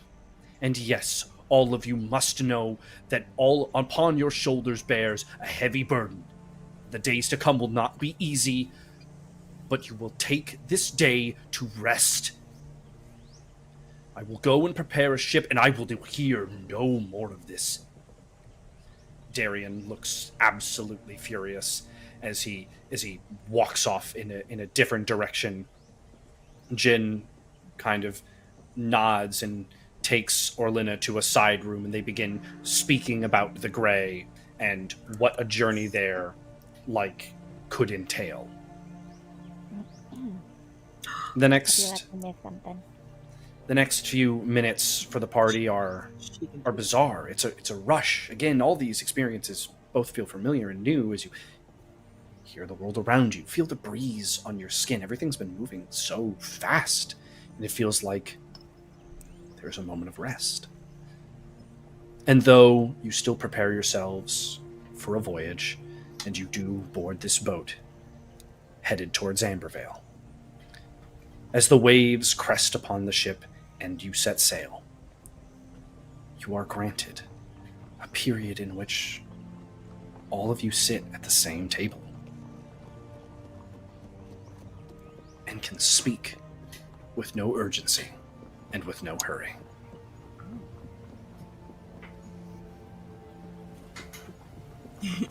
I hope this isn't a sensitive subject, but what happened to your little buddy? Buddy. Not you. Who is this to? I'm sorry. What are you Tavish. talking to? Okay.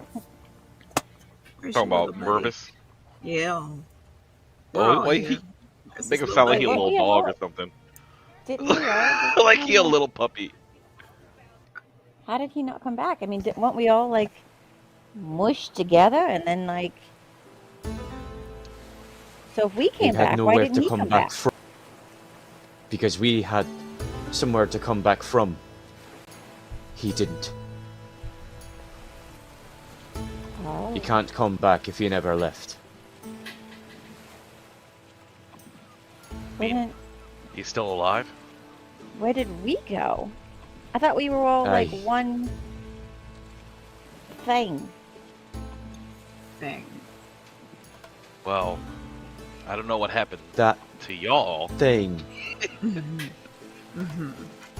is what's all that's left of Mervis.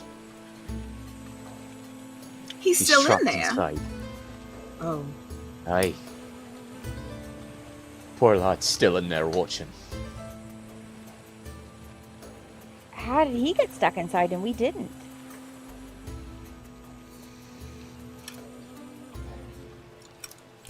I don't might know know. the answer to that. He was trying to use this the thing that he created for the freaks, and somehow a little bit of energy was still there, and something happened, and that little bit of energy just, I don't want to say separated us, but separated us somehow. As Lyra begins to explain this, one of the things that does leap across Tavish's mind, and Epsilon's in a different way, is the description of how this contraption worked. It worked by creating the same cage of energy that Vice allowed the freaks to work, the very network in which that Epsilon tried to tap into with the rails, this massive storage of arcane power. And if what Lyra is saying is true, it means that he reversed this, instead of keeping it caged within itself, a small pop of arcane, to which, as this thought leaps from theory to theory, from mind to mind, the one thing that all four of you remember is being dragged ever closer into that spiraling nothingness of obliteration before one heroic deed created the difference maker. And each one of you felt that movement for but a moment yield the energies of Upsilon's crushing force.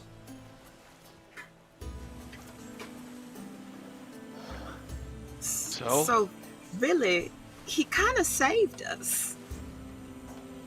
Now we have to save him. Yeah. Hot damn lad. There's no way to save him. We just What do have you to mean? put Chimera down. Chimera is the key. It is his jail. It has bound his land, his flesh, but not his soul. We must set his soul free. We must set his soul free.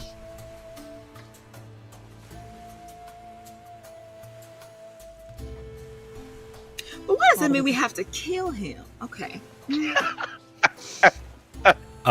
you think maybe in we could separate him? Like, he managed to separate us? in Do the you think corner. you could match the same sorry. power? Go ahead, Do you Tavish. think you could match the same power? Do you think you could match the same power of the entire city of Vice? I think not. I mean, I just Well- feel like we shouldn't go straight to kill him, but that's just me. Meekly Well- in the corner, the small blue pointy-eared man that's been following Epsilon around, like, Oh, raises shit. his hand, like, Oh yeah, I forgot about this man. Yeah. What's his Oh, Oh, yeah, I name? got found my little dude too now. I'm not trying to interrupt or anything, but I do know a bit about that kind of magic, if you don't mind me interjecting. I forgot. What's his Didn't name we again, fight though? him Real I quick. don't- I don't even know at the what's his jail? My name's Ace. Listen, Yes. listen, everybody. This is my man Jace. When I Ace. came back, I didn't get the Ace. Sorry. When I came back, I didn't get to explain yet. But when I came back, he was there waiting for me, and he pledged himself to me. But it's not a normal pledge. It has to go into my whole story of what happened to me. But just know that you can count on him. He's on our side. I'm sworn to the captain, and I won't let anything happen to him if I can.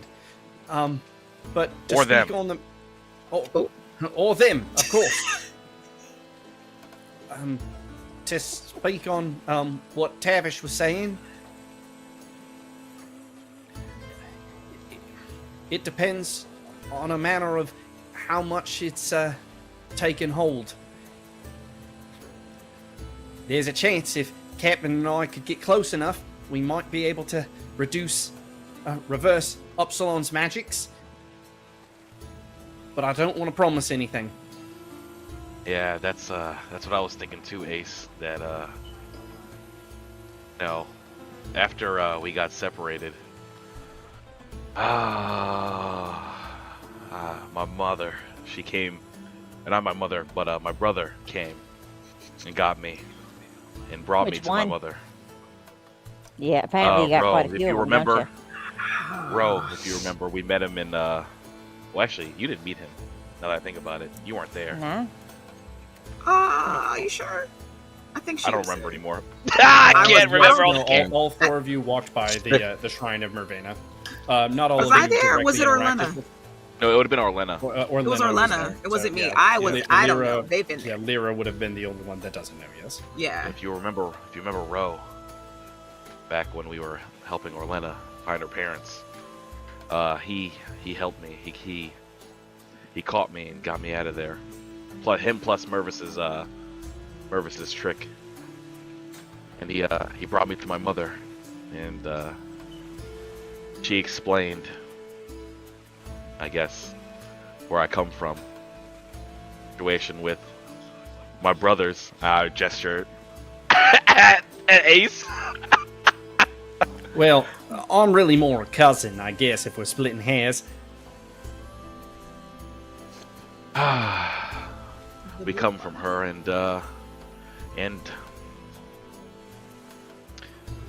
she offered me a boon before I left. She offered me to try and, I guess, empower me with some of her magic before I left her realm, and I accepted. But as you can see, I'm a little different now. I feel like.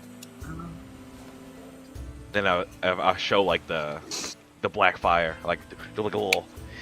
Black fire. So Black I have fire. I have the You same would- magic now that Upsilon did. Not the same quality, but maybe we could do something. So yeah, hope and all. Well, I mean, a chance is better than no chance at all. Yeah. That's what I As said the- when Ace was on the ground. Oh. The hole in his chest that I put there. It was a good one, Cap. Yeah, I'll make sure to show you that move next time. Oh God. Ow, Dorian. As the boat continues to sail on, and the party, if each party member is willing, begins to describe what they went through, albeit in whatever detail they would like. If anyone would like to summarize their tale before we arrive at Ambervale. All I was That's all gonna my say mother? is, oh, Yeah.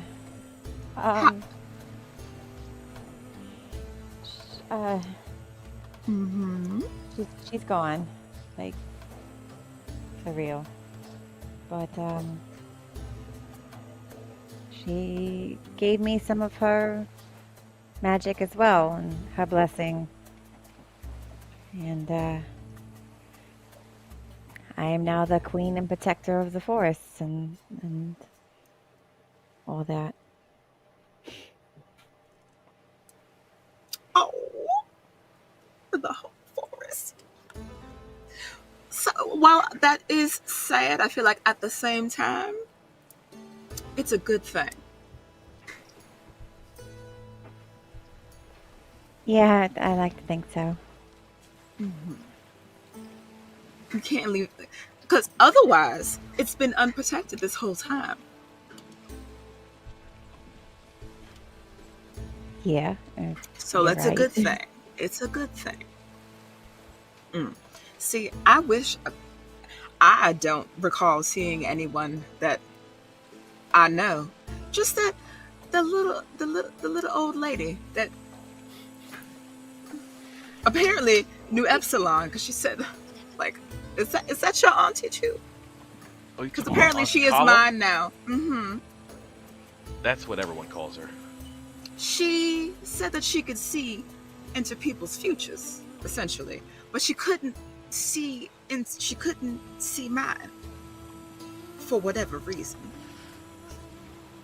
Have I heard of that happening to anyone else? I guess No. not, right?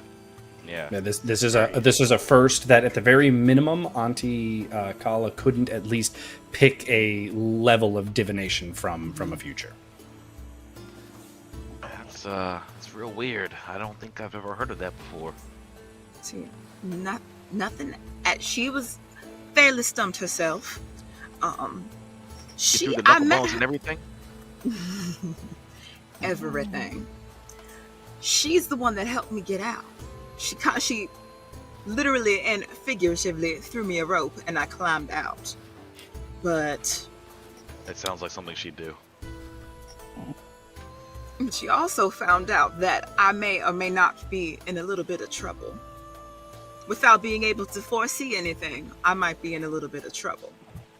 Cause see, Okram gave me and my friend something. We met them that one time in Ambervale, and she seems to believe that it has me not tethered to him, sort of, in some kind of way. He's trying to take something from me. I don't know if it's the I don't want to say powers, like my abilities, what I can do, but apparently he's up to no good, which I guess shouldn't be a surprise at this point. So, said that Auntie Kala helped you out, but what kept you from getting sucked into Chimera? Oh, well, that was the same thing with Mervis and the freak. It all, that's what, what do you mean? Well, just that the only reason I didn't get caught was because Ro was tugging on me when Mervis's pop went off, so I'm just wondering if something was pulling on you also. I did feel something, but I didn't see anything other than her. It was kind of like the back of my leg. So I felt a tug, but I didn't see anything other than her. So if there was someone else, I was unaware. But before I left, she gave me these fancy bracelets of such, and she said that she would aid me when she could. I don't know. I don't know if it means that I'll be able to foresee things about other people. She wasn't quite clear. The horns and everything. It was a lot of distractions. Yeah, the horns are very triumphant when people come home. It's very comforting, I would say. The one other thing that you would note about that upon your inspection, Epsilon, of the bracers is that they have interesting arcane signatures to them. Like there's a language around the magics of it that is a language that, despite all of the ones that you know for the arcane, is unreadable to you. Huh. That's odd. And also, just out of game also, or not, well, to you, Adam, I can take my braces off, right? The ones that I was given before? Okay. Yeah, it doesn't look right. I was like, he would have told me if something like that was going on. I was just like, damn, which is kind of suspicious a little bit. Not gonna lie.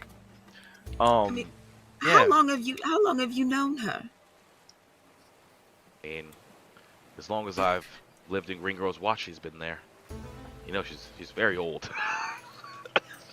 She's been seasoned for a long time. But can I trust her?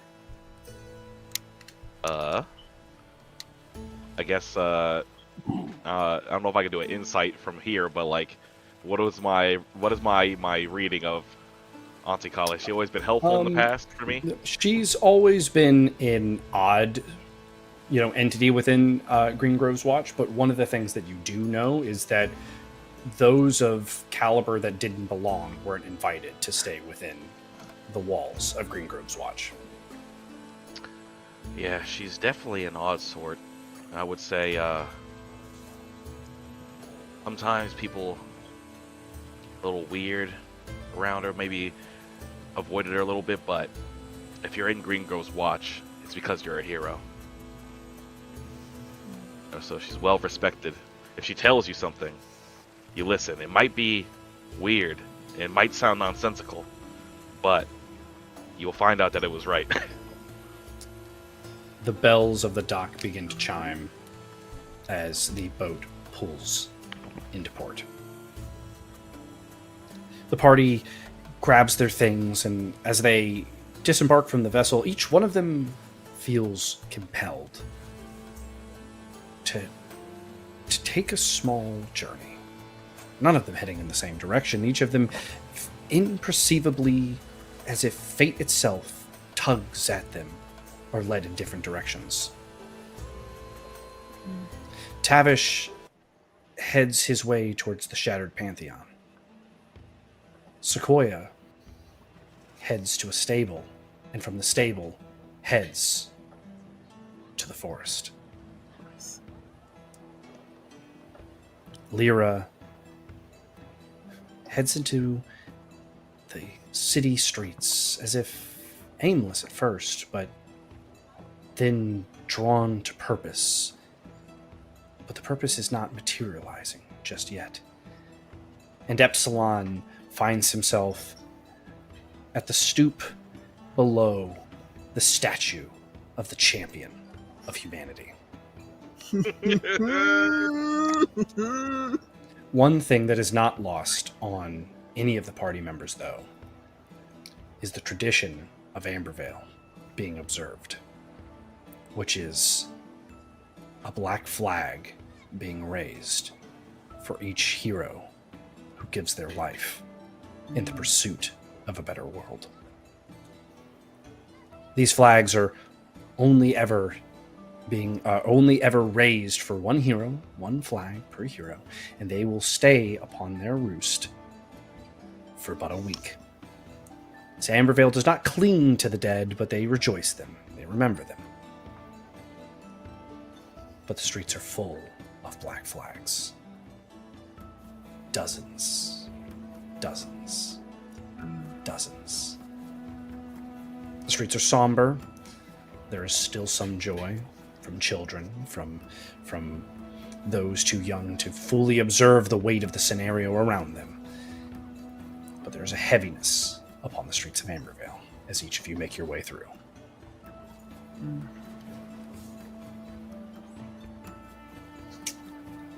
We'll start with Lyra. As Lyra is walking through these streets, a thumb, a hymn, a musical note, a melody drifts across the air. And she hears,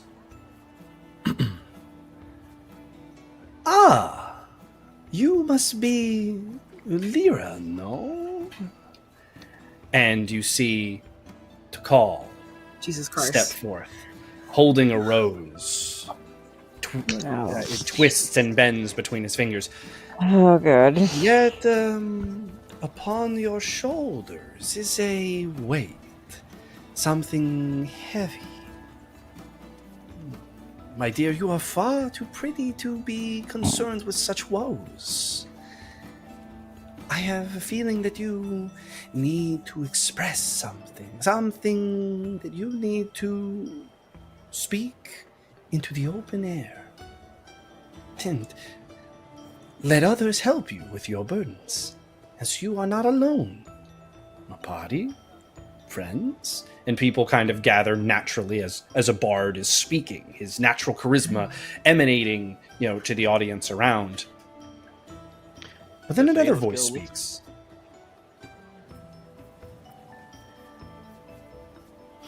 I disagree.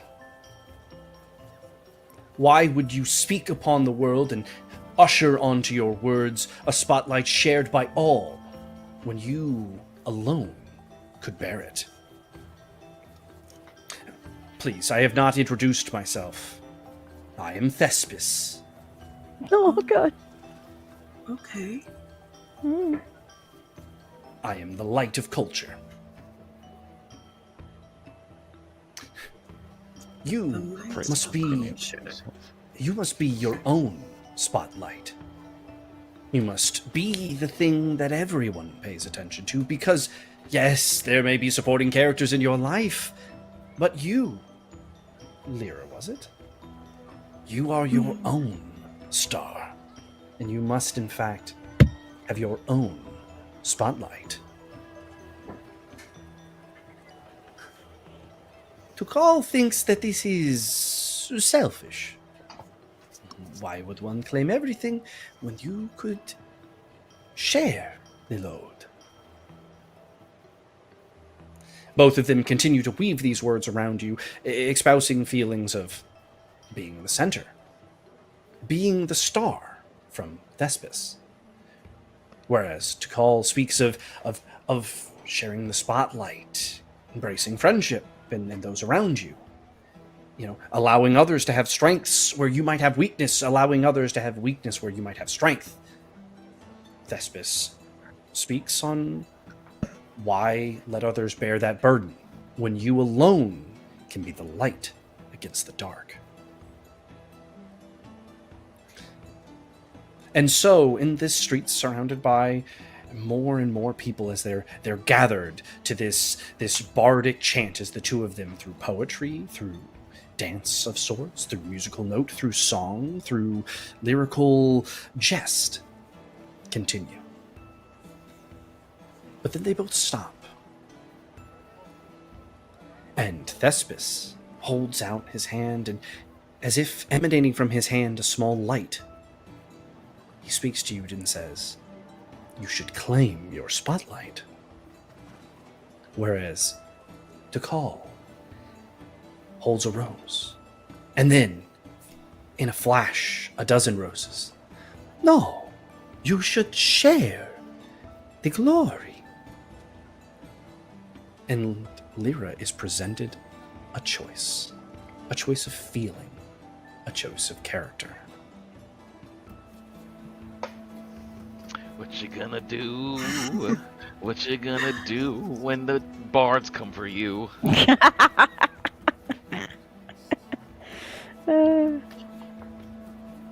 Really, it's like, what would Lyra do? Is Lyra a supporting castmate, or is Lyra the star? That's your question. I know. Well, I'm over here like Lyra, I feel, would take the spotlight.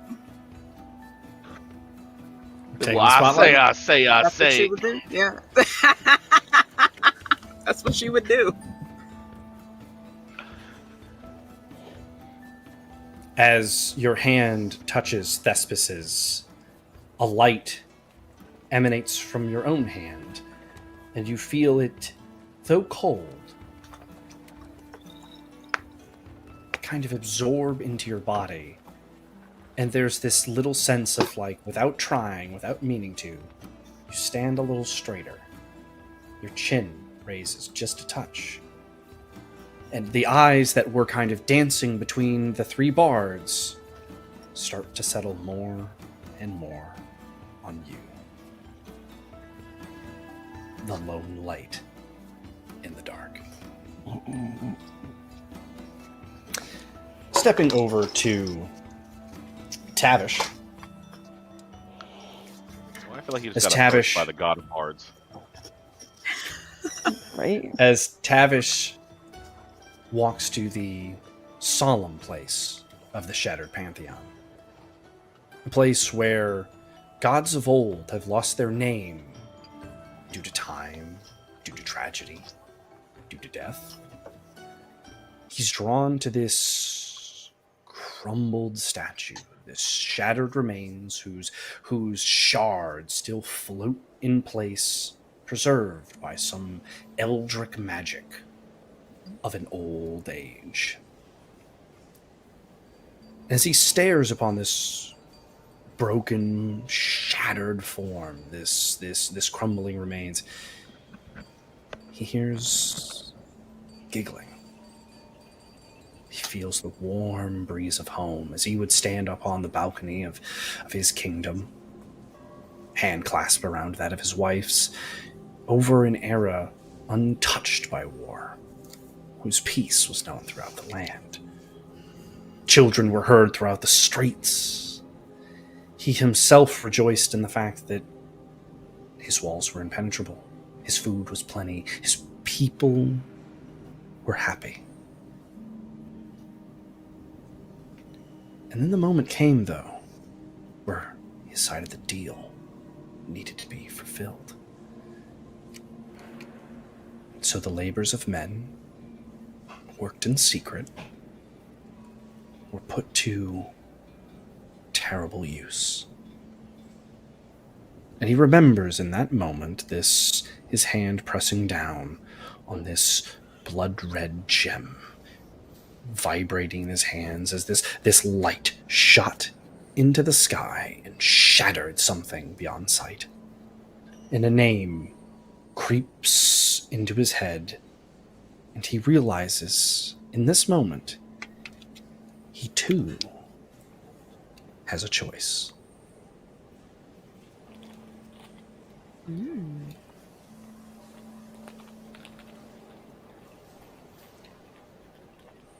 Yoporodafos. He speaks her name.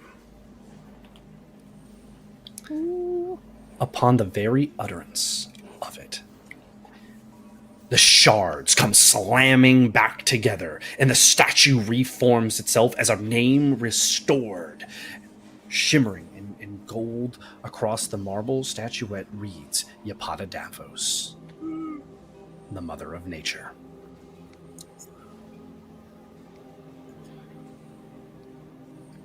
Tavish realizes Forgive me. Forgive me.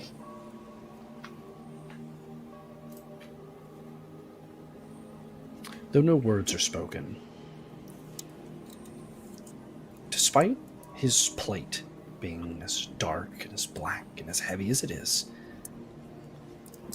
something draws Tavish's attention to his right foot. And as he looks down, there is but a single four-leaf clover that is sprouted between the cracks of the marble in the shattered pantheon, who in the breeze brushes gently up against his foot. Said, sweet. So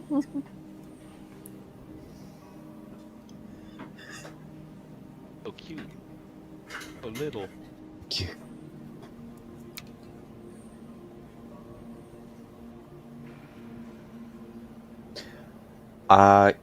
Tavish would look for any form of, like, basin of water.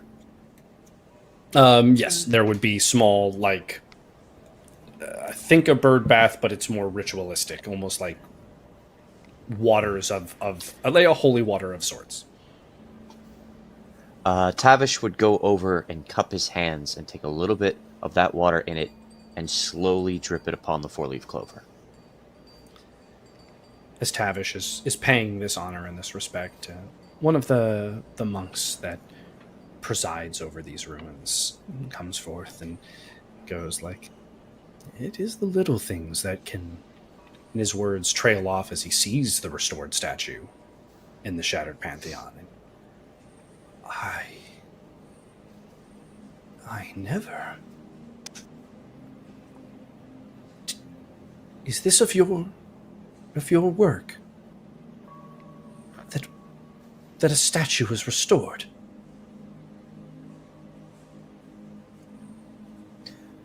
Tavish puts his hand on the shoulder of the monk and says quietly to him, "It is a sign of my attempt at repentance. Nothing more." He seems confused and still in shock at a restored statue within the shattered pantheon, and he starts to summon over the others who work to keep this area restored, as they all begin to stand and marvel. Tavish starts to turn and go away as quickly as possible. He does not wish to be associated with its return. As Tavish leaves, the one who was there that you were just speaking to calls out to you and says, "If this is a sign of the good deeds that you can bring, I believe in you. I believe in your quest."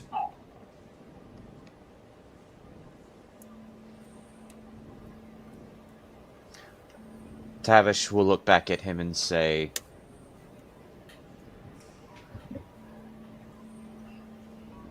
"Pray, if you will.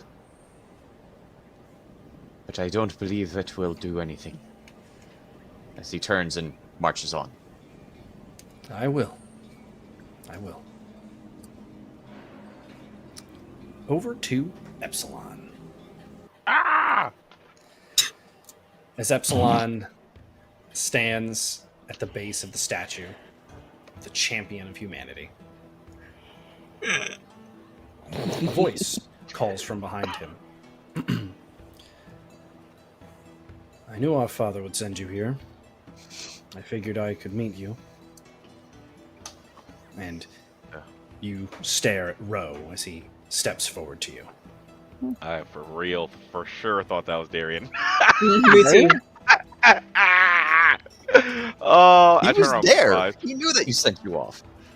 I know, And, but it just just by the sound of the voice, and then I turn around, and Epsilon will be surprised. Like, oh shit, yeah, Yeah. brothers, that's right. So how Do I surprise you, brother? Too? I know. Oh, just from the sound of your voice, I was expecting Darian. Sorry. Oh, well, I don't welcome the comparison. Oh shit. Oh, Damn. something wrong with between you and Darian? Shots fired. I do not wish to play manipulator. I will simply state my truth, which is I think he is far more wayward than he likes to say or let on. That's I probably true. believe he's lost, grasping at straws. But I did not seek you out, Epsilon, to speak of our brother. I wanted to speak on, well, some things that are going to come to pass, and while my true meaning here in Ambervale will be, well, revealed tonight, as he holds out a letter, and it's embossed with like the sigil of the king, and he holds it to you. This is invitation to a meeting most dire. And for that I will save its purpose for that meeting. What I will speak now and candidly to you about is our mother. She is not the monster that she is made out to be.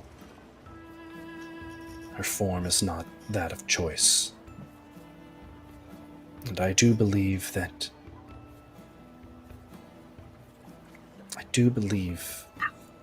there's a way to restore her to what she should be. But someone has to care enough to do so. And I think if there's going to be someone that can and has the power to do so, it is going to be you. So, my words to you are this, brother. Keep an open mind about our mother, Mervena. Okay. He clasps your shoulder. Eh. It is good to see you. And, well, to be able to actually feel you.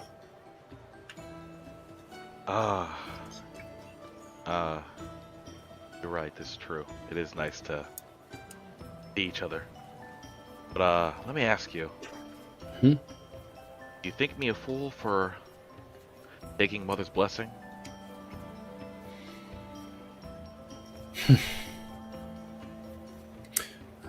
I do not think you a fool, no. I think Mervena, perhaps,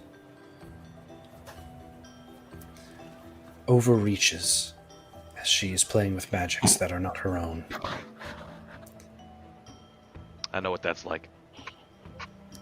I hope for you that everything is fine, but be aware that there is a madness in some of the darker reaches of what has created Mervena and what has created Upsilon. You can control me. So, I hope that answers, as that's the best that I can give you. It seems I've, maybe, not just a boon, but a burden. It would seem a lot of magics that way are coming to pass. I can speak no more, as I would be entering into things that I will be talking about at the addressment tonight. I will see you there, brother, and you will hear my words as truth. And he nods and begins heading up towards the palace. Just watch him leave. Like, damn, I got like 7,000 brothers, and now I'm gonna have to. Next time I see my dad, I'm gonna have to roast the absolute shit out of him. Woo! This is some motherfucking bull shit. You didn't tell me about none of these motherfuckers, and then he killed me, and then he used your magic to do it. I'm gonna roast the hell out of this man when I see him again. Mama's lucky there was no time. Yeah, but Typhon isn't. That means nothing. As Sequoia reaches the forest. And she walks through it. Yep. Look at Epsilon and all the rest of the boys. All the kids don't look the same. And Sequoia is horrified at what it's become. Fungus and mushrooms everywhere. Birds and squirrels and rabbits and deer seem lost as chittering insects gnaw at dying wood. Maggots and other foul, still natural, but not the type of natural that Hedera had delved into. She gets closer and closer to where the heart of the forest used to be. It just gets quieter and quieter. Until she's standing there, alone. Until a voice breaks the silence. I had a feeling. I had a feeling you would come here. And she turns and sees Angwin. Yeah. Kill that man right now. You don't know nothing about it. Wait, how did he survive? I thought we saw him get fucked up. And which is a fair point. Though only, obviously, Sequoia sees this. He seems completely unscathed. As if he has felt no peril or no harm in any of this. I am surprised to see you. Surprised to see you. Likewise. Why are you here? Well, with the stain.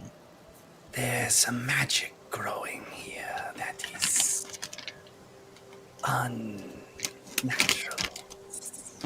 Or perhaps too natural.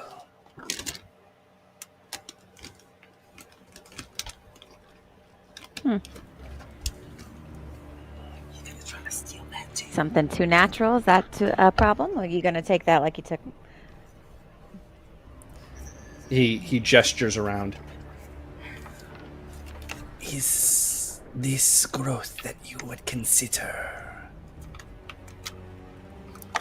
hers? And the feeling isn't lost on you that the growth and decay that you're seeing around is something that would have to have been brought into being. This isn't something that just would have happened in the time and the climate that we're in. As annoying as it might be, there is a truth to that statement. No, it's not hers.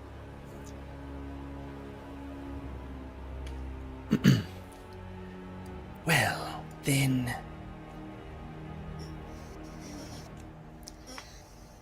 what could bring about this type of feeling? Maybe stealing something that doesn't belong to you.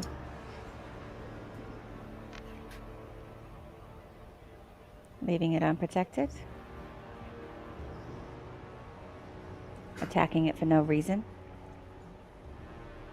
Well, that is fair to an extent. However, and he pulls something from his head. It looks like water forming and flowing in the air until it hardens into a small, mirrored-like object, and he presents it magically to Sequoia. that is the truest form of my memories I can give.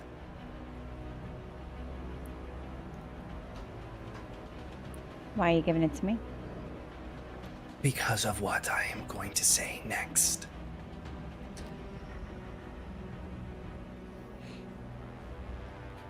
I am in large part the reason Hedera passed. And yet, we would find ourselves ally in this next cause.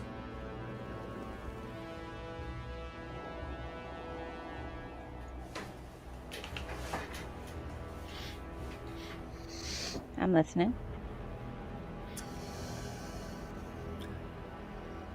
At a point, I had control of another of her kin.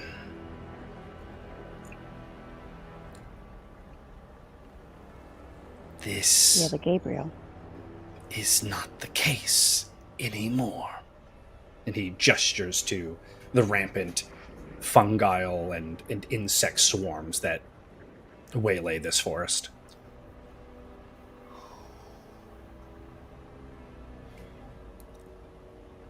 And I will speak my words, and in that you can verify my intent. I had wrongly come to the conclusion that Hedera was a coming darkness to this land.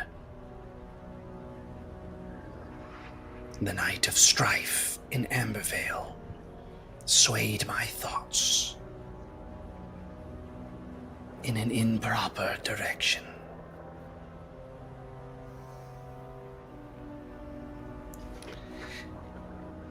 I will also not lie that Hedera did also possess something of great value to me, which is in large part why I am here before you today. Much of this will have more clarity once you peer into my gem, but I would take that to your wizard friend first, as he can give you clarity to a gem's like this's intent.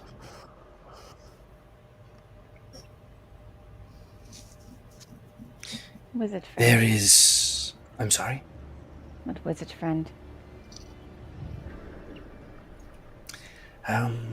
Epsilon, I believe he goes by. Never heard him call himself a wizard before. Weaver of the arcane ways, whatever he chooses to espouse himself as.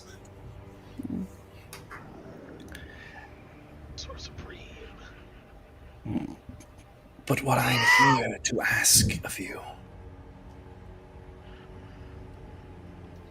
is forgiveness.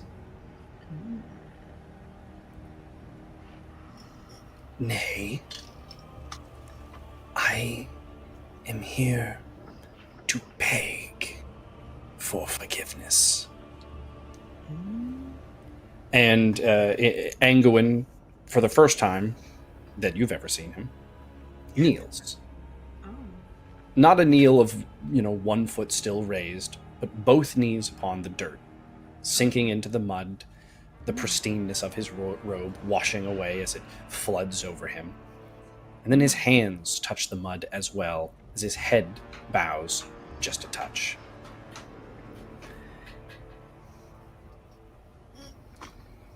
And though I am not often mistaken, in this case, I was.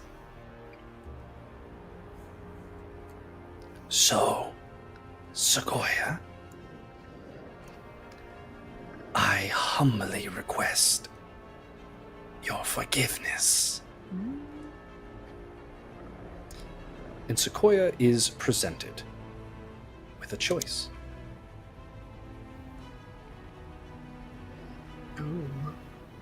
Look at my girl with that. Look at that little crown. Look at her. I was prepared for this.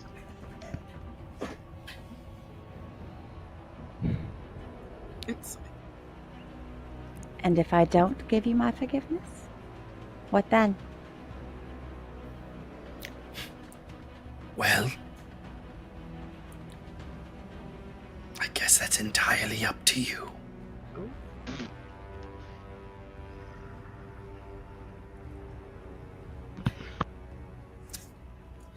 Hadira would want you to be better than her. You're not here. I know.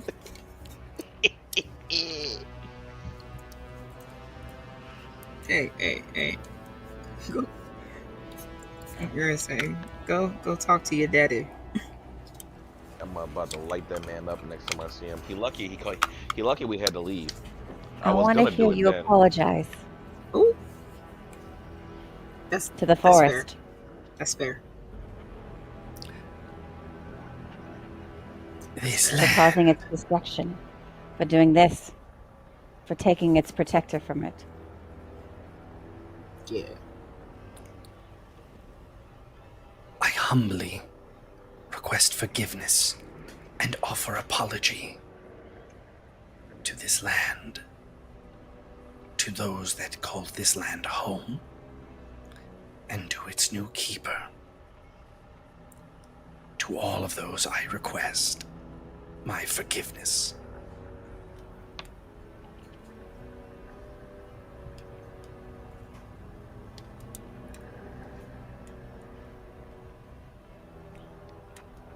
I accept your apology. And I forgive you. In honor of my mother.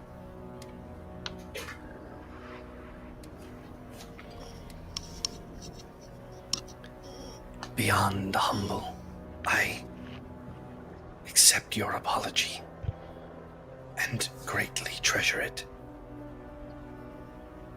I will not continue to weave words with you for now, but please, when time permits it, I bear to you a level of far more honesty than I have given others in that in which I present.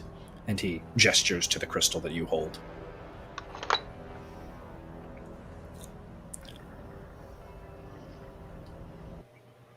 I do bring one other tiding with me, and that is, and he pulls out a envelope with the king's stamp and sigil.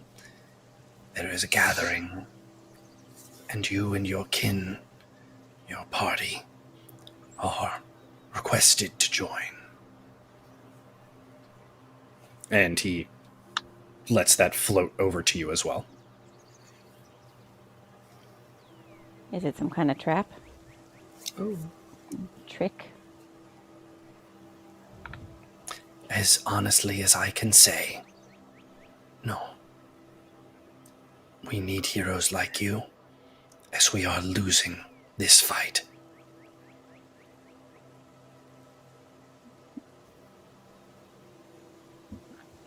He turns and he scratches open one of his portals and begins to step through, and he looks back and says, I will leave this for a moment if you wish to choose to travel this way. However, time still permits you to ride back on horse if that would be your preference. I think I'd prefer to spend a little bit more time here. he nods, steps through the portal, and it closes.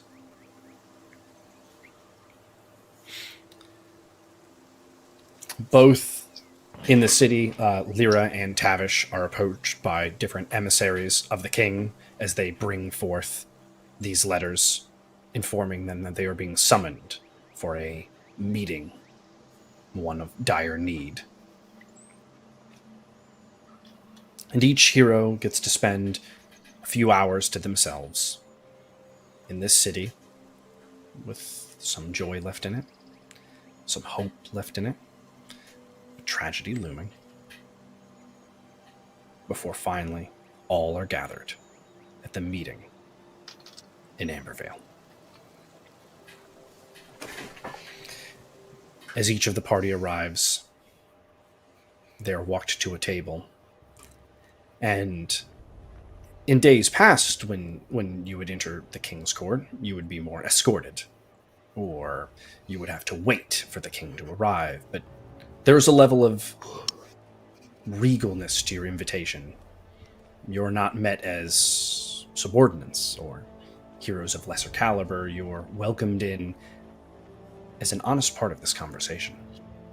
You feel as if you're being treated as equals. At the table sits, on the far side, at the king's spot, the king of Ambervale. Weathered, even older looking than before. His heaviness sits upon his brow.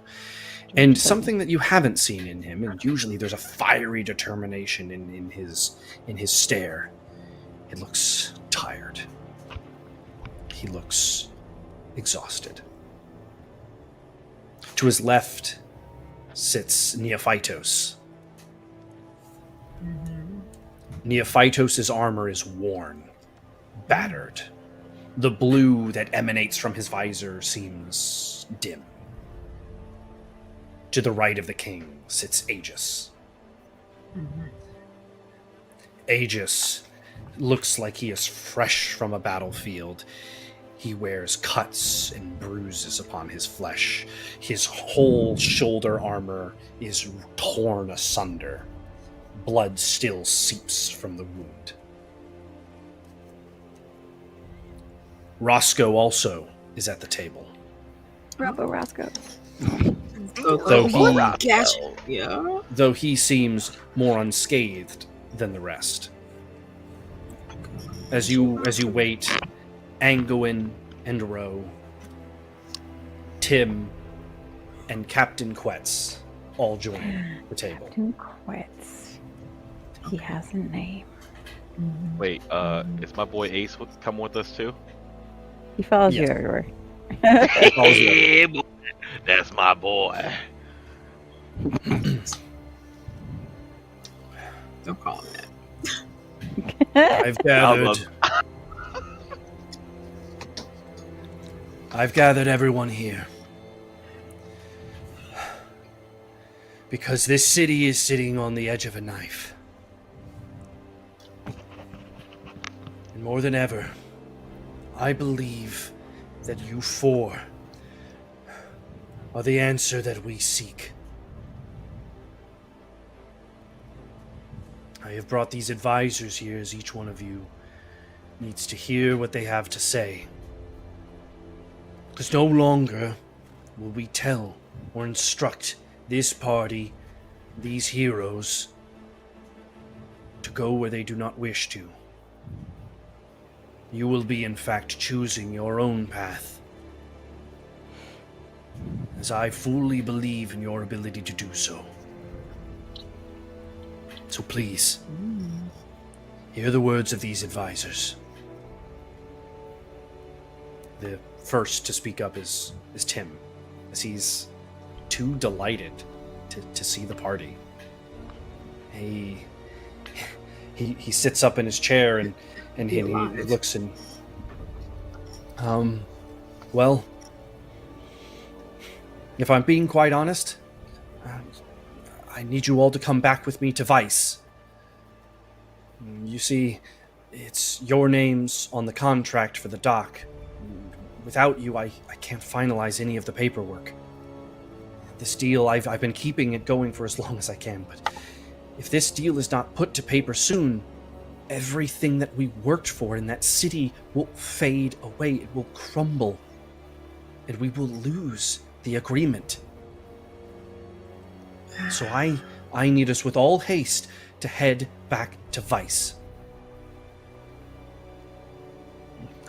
I do not have much more to say, but Ambervale needs this.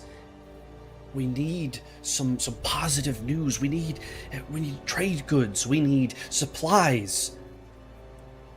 We don't have them. But a dock in Vice could bring it. And if I'm being honest, I feel like too many died for us not to see that deal come to fruition. That's my piece. And he sits down. Next to rise is Ro. Epsilon knows me better than the rest of you do, though I have met all of you save for...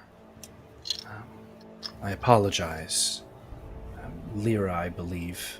And he, glances down at a paper to see the name. I believe it is important that all of you return to the spires, as the fulcrum may or may not still be in effect, though I believe it to be so. I think it's very important for you all to reconvene with Polly and Crow. There are magics at play here that, well, if I'm being quite honest, I think you're going to need before any other situation could be resolved.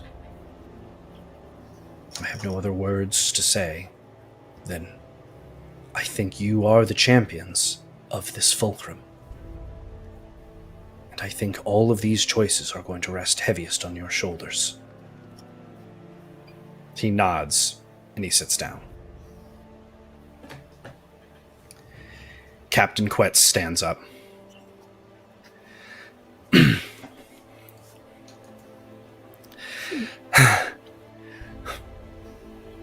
I have to say, I'm happy to see you all, first off. And, it's been quite a bit. Fucking hell. This guy. It really has been.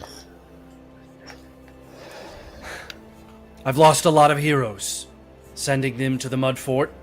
Sending them against this Upsilon. And only you have succeeded. Well, at least in the Mud Fort's concern.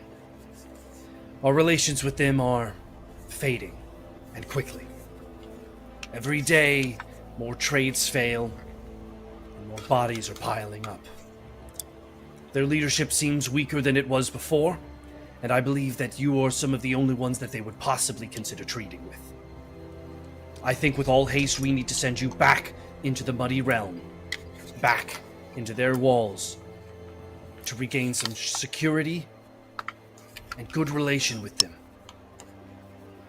If war breaks out between Ambervale, Keep Kolok, and the Mud Fort, I do not think we have the manpower, the hero power, the strength of will or arms to stand against both the Mud Fort and Upsilon. War cannot come between our people, not again. So that is my request, heroes, that we resume the work that we started with. I hope you heed my counsel. And he sits down. The king then gestures back to the table. So there you have it. The decision, the choice that lays before you all. And so, I ask ye, party, where should we send you first? Oh dear. To Vice, to the Mud Fort, or to the Spires? Oh dear.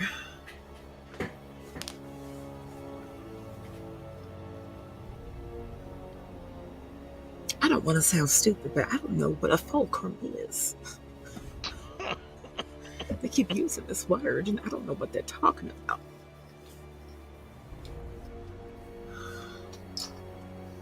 Oh no. Well, A fulcrum is what are we a thinking, fulcrum. guys? A fulcrum's a hinge of a balance point. It's the thing in the middle. Ooh. Oh, that makes sense. I'm stupid. I am stupid. Okay. I'm just thinking. So we're the things that the balance of the world hang on, I guess. What's the supply situation in Ambervale looking like right now? Because they just said we don't have supplies, but they didn't say a lot. But the Mudford didn't Always have supplies been either. And dire. they didn't really want to spend on That's that, true. So. I feel like we just huddling right now. Just Uh-huh. I think that Aspire sounds particularly important, but there's the real cost of life in terms of supplies that the dock could provide, or what it would mean to have to fight against the Mud Fort and Upsilon, sorry. I think it's very important. Imagine if we could secure an alliance with the Mud Fort. This could be the thing that helps them bury the hatchet with Ambervale and Cape Kolok. Mm. I know you don't want to go to the Mud Fort. I know you probably feel some kind of way. We probably are. I know you feel some kind of way, probably, Lyra, about Mud Fort, but they would be It powerful has the allies. word mud in it.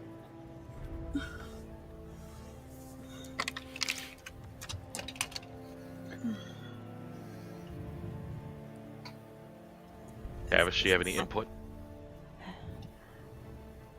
I made a promise to the Hedera of To see Lady North Azure? The Hedera of the North. That's what the That's what I've North. been calling her. She asked me to check in on Lady Azure for her. I told her if I made it back, I'd go check on her, see what happened. I know we are probably going to be in danger if we go there, but I don't want to break my promise. After what's happened to us, I don't think there's anything to braid of advice. Other than a 50,000 gold bounty on each of our heads, that stands uncollected. Yep. Yeah. But you can't war without ample supplies. You can't fight a war on two fronts. So, Tavish, what comes first when you're preparing for war? Securing supply lines or securing allies?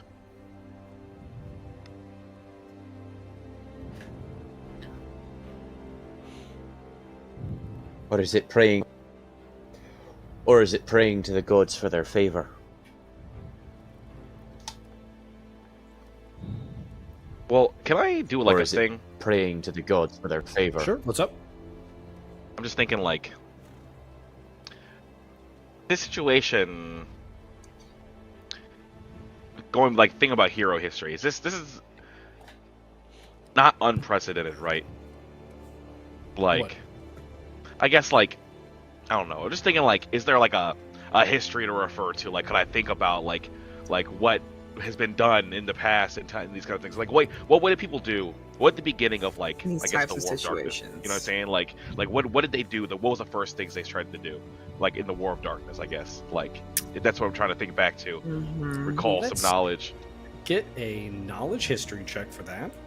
And the closer to 20 you get, the more detailed an answer. There's no failing this roll, but the better the roll, the more information you will receive. How much recall can Epsilon pull out its brain? Fuck rolled me. atrociously. That That bounce. Apparently. Not much. I'm sorry, Tavish? Is it only Epsilon that can make that roll, or can we all make that roll?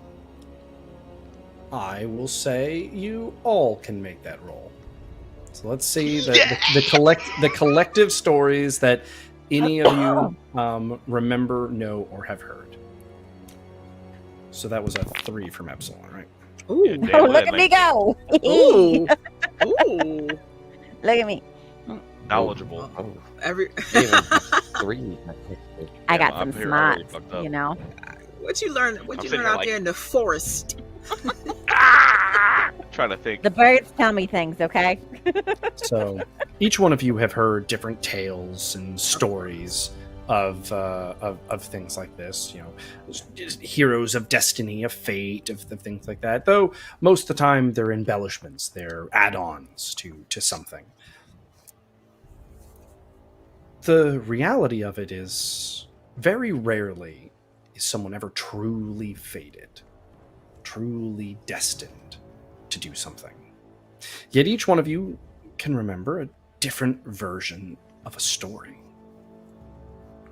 Where, for Lyra, your ability's like no other. It's tied to the bardic arts, and yet you don't act the way that bards do, and it would be considered bardic magics. Yet, anytime you've ever tried to learn from someone the bardic ways, it falls on deaf ears for you, as it is simply not the right substance. This was something that, as you grew up as a child, your parents would always say that you were of myth and of legend, of stories of old, of faded tales of heroes destined to do things. You would hear them talk of heroes and people who did things that no one else could do, which sounded a lot like you. You thought they were more storied, more, jest, what a parent would say to encourage a child. But then you do kind of think back to, out of nowhere, Okram took a fancy to you. Out of nowhere, Sigma took a fancy to you. And only by the whims of others were you brought into this tale at all. And yet now you're talked in destiny. And then you and Epsilon have a similar thought, which is, does a hero of destiny truly exist? Antikala has never failed to see into the future before. Never failed to divine nothing, or divine something. She's always been able to pull a glimmer, never nothing. And yet, for Lyra, no fate could be told. Does that perhaps mean that destiny does truly have a calling? For Tavish, 2 thoughts come to mind on the idea of a destined hero. The first one is the fact that you watched that candle burn in Passacor's realm, endlessly, never melting, never changing. And with just a simple change, that Tavish re-entered the world, destiny itself shifted, and the candle would begin to burn. This identity of perhaps something larger than even just will. Or is it just coincidence? The other thing that Tavish remembers is this feeling of destiny, this feeling of this fulcrum as it's spoken about. He can't help but feel that it's not the first time he's experienced the sensation. But he can't quite place when. And finally, it's hard for Sequoia to not believe in some form of destiny. The stories that Hedera spoke of in the War of Darkness, as she had experienced so much of its tragedy. The very fact that from some shattered place, this orphan girl would live and be raised by such a otherwise aloof being, something outside of the realm of mortals, was accepted so willingly and has been on a path that feels a touch inevitable. Could it be anything other than destiny? That Sequoia now claims the mantle of Queen of the Forest, a time in which that the forest is now in strife, a title in which that has long sought peace at the very table she now sits? Could it be anything other than destiny? And all of these thoughts, these feelings, for each one of the heroes reminisces back to different stories they heard. Of the King of Ambervale fighting in the Fall of Darkness, of Typhon's heroic stand that ended his career as a hero, of all of the heroes of Greengrove's Watch who gave their lives, their bodies, or just everything they had to the Fall of Darkness. And yet no such hero ever felt so destined to be at this table other than the four of you. And so it is hard to feel that anything but destiny, or anything else but destiny, brought you here.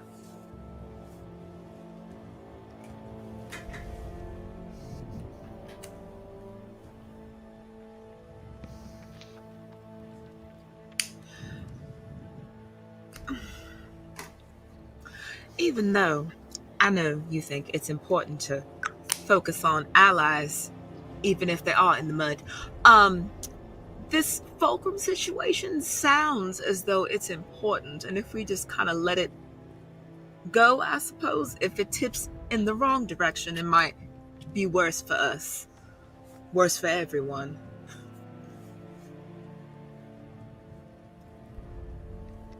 So fair. we'll go one by one. Lyra, where do you vote to go? The spires. Sequoia, where do you vote?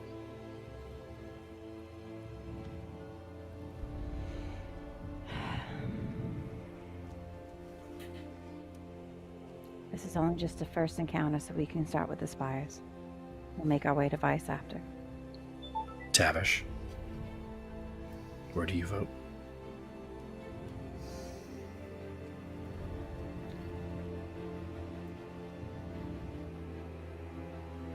We should go to the spires. I'm certain that the gods have all answers to questions that we have currently. We can't strike out to gain supplies or allies without first knowing what it is the gods seek from us, or what they may withhold from us. And finally, Epsilon, where do you vote to go? The spires! Ah!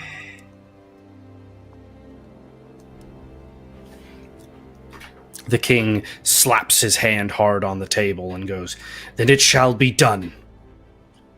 Ye heroes of Ambervale, of hope, of humanity, of destiny. We will prepare your travels, and Ro will lead you to these spires yet again. Go with the hope of our people." And on that note, we will end our session here for the night.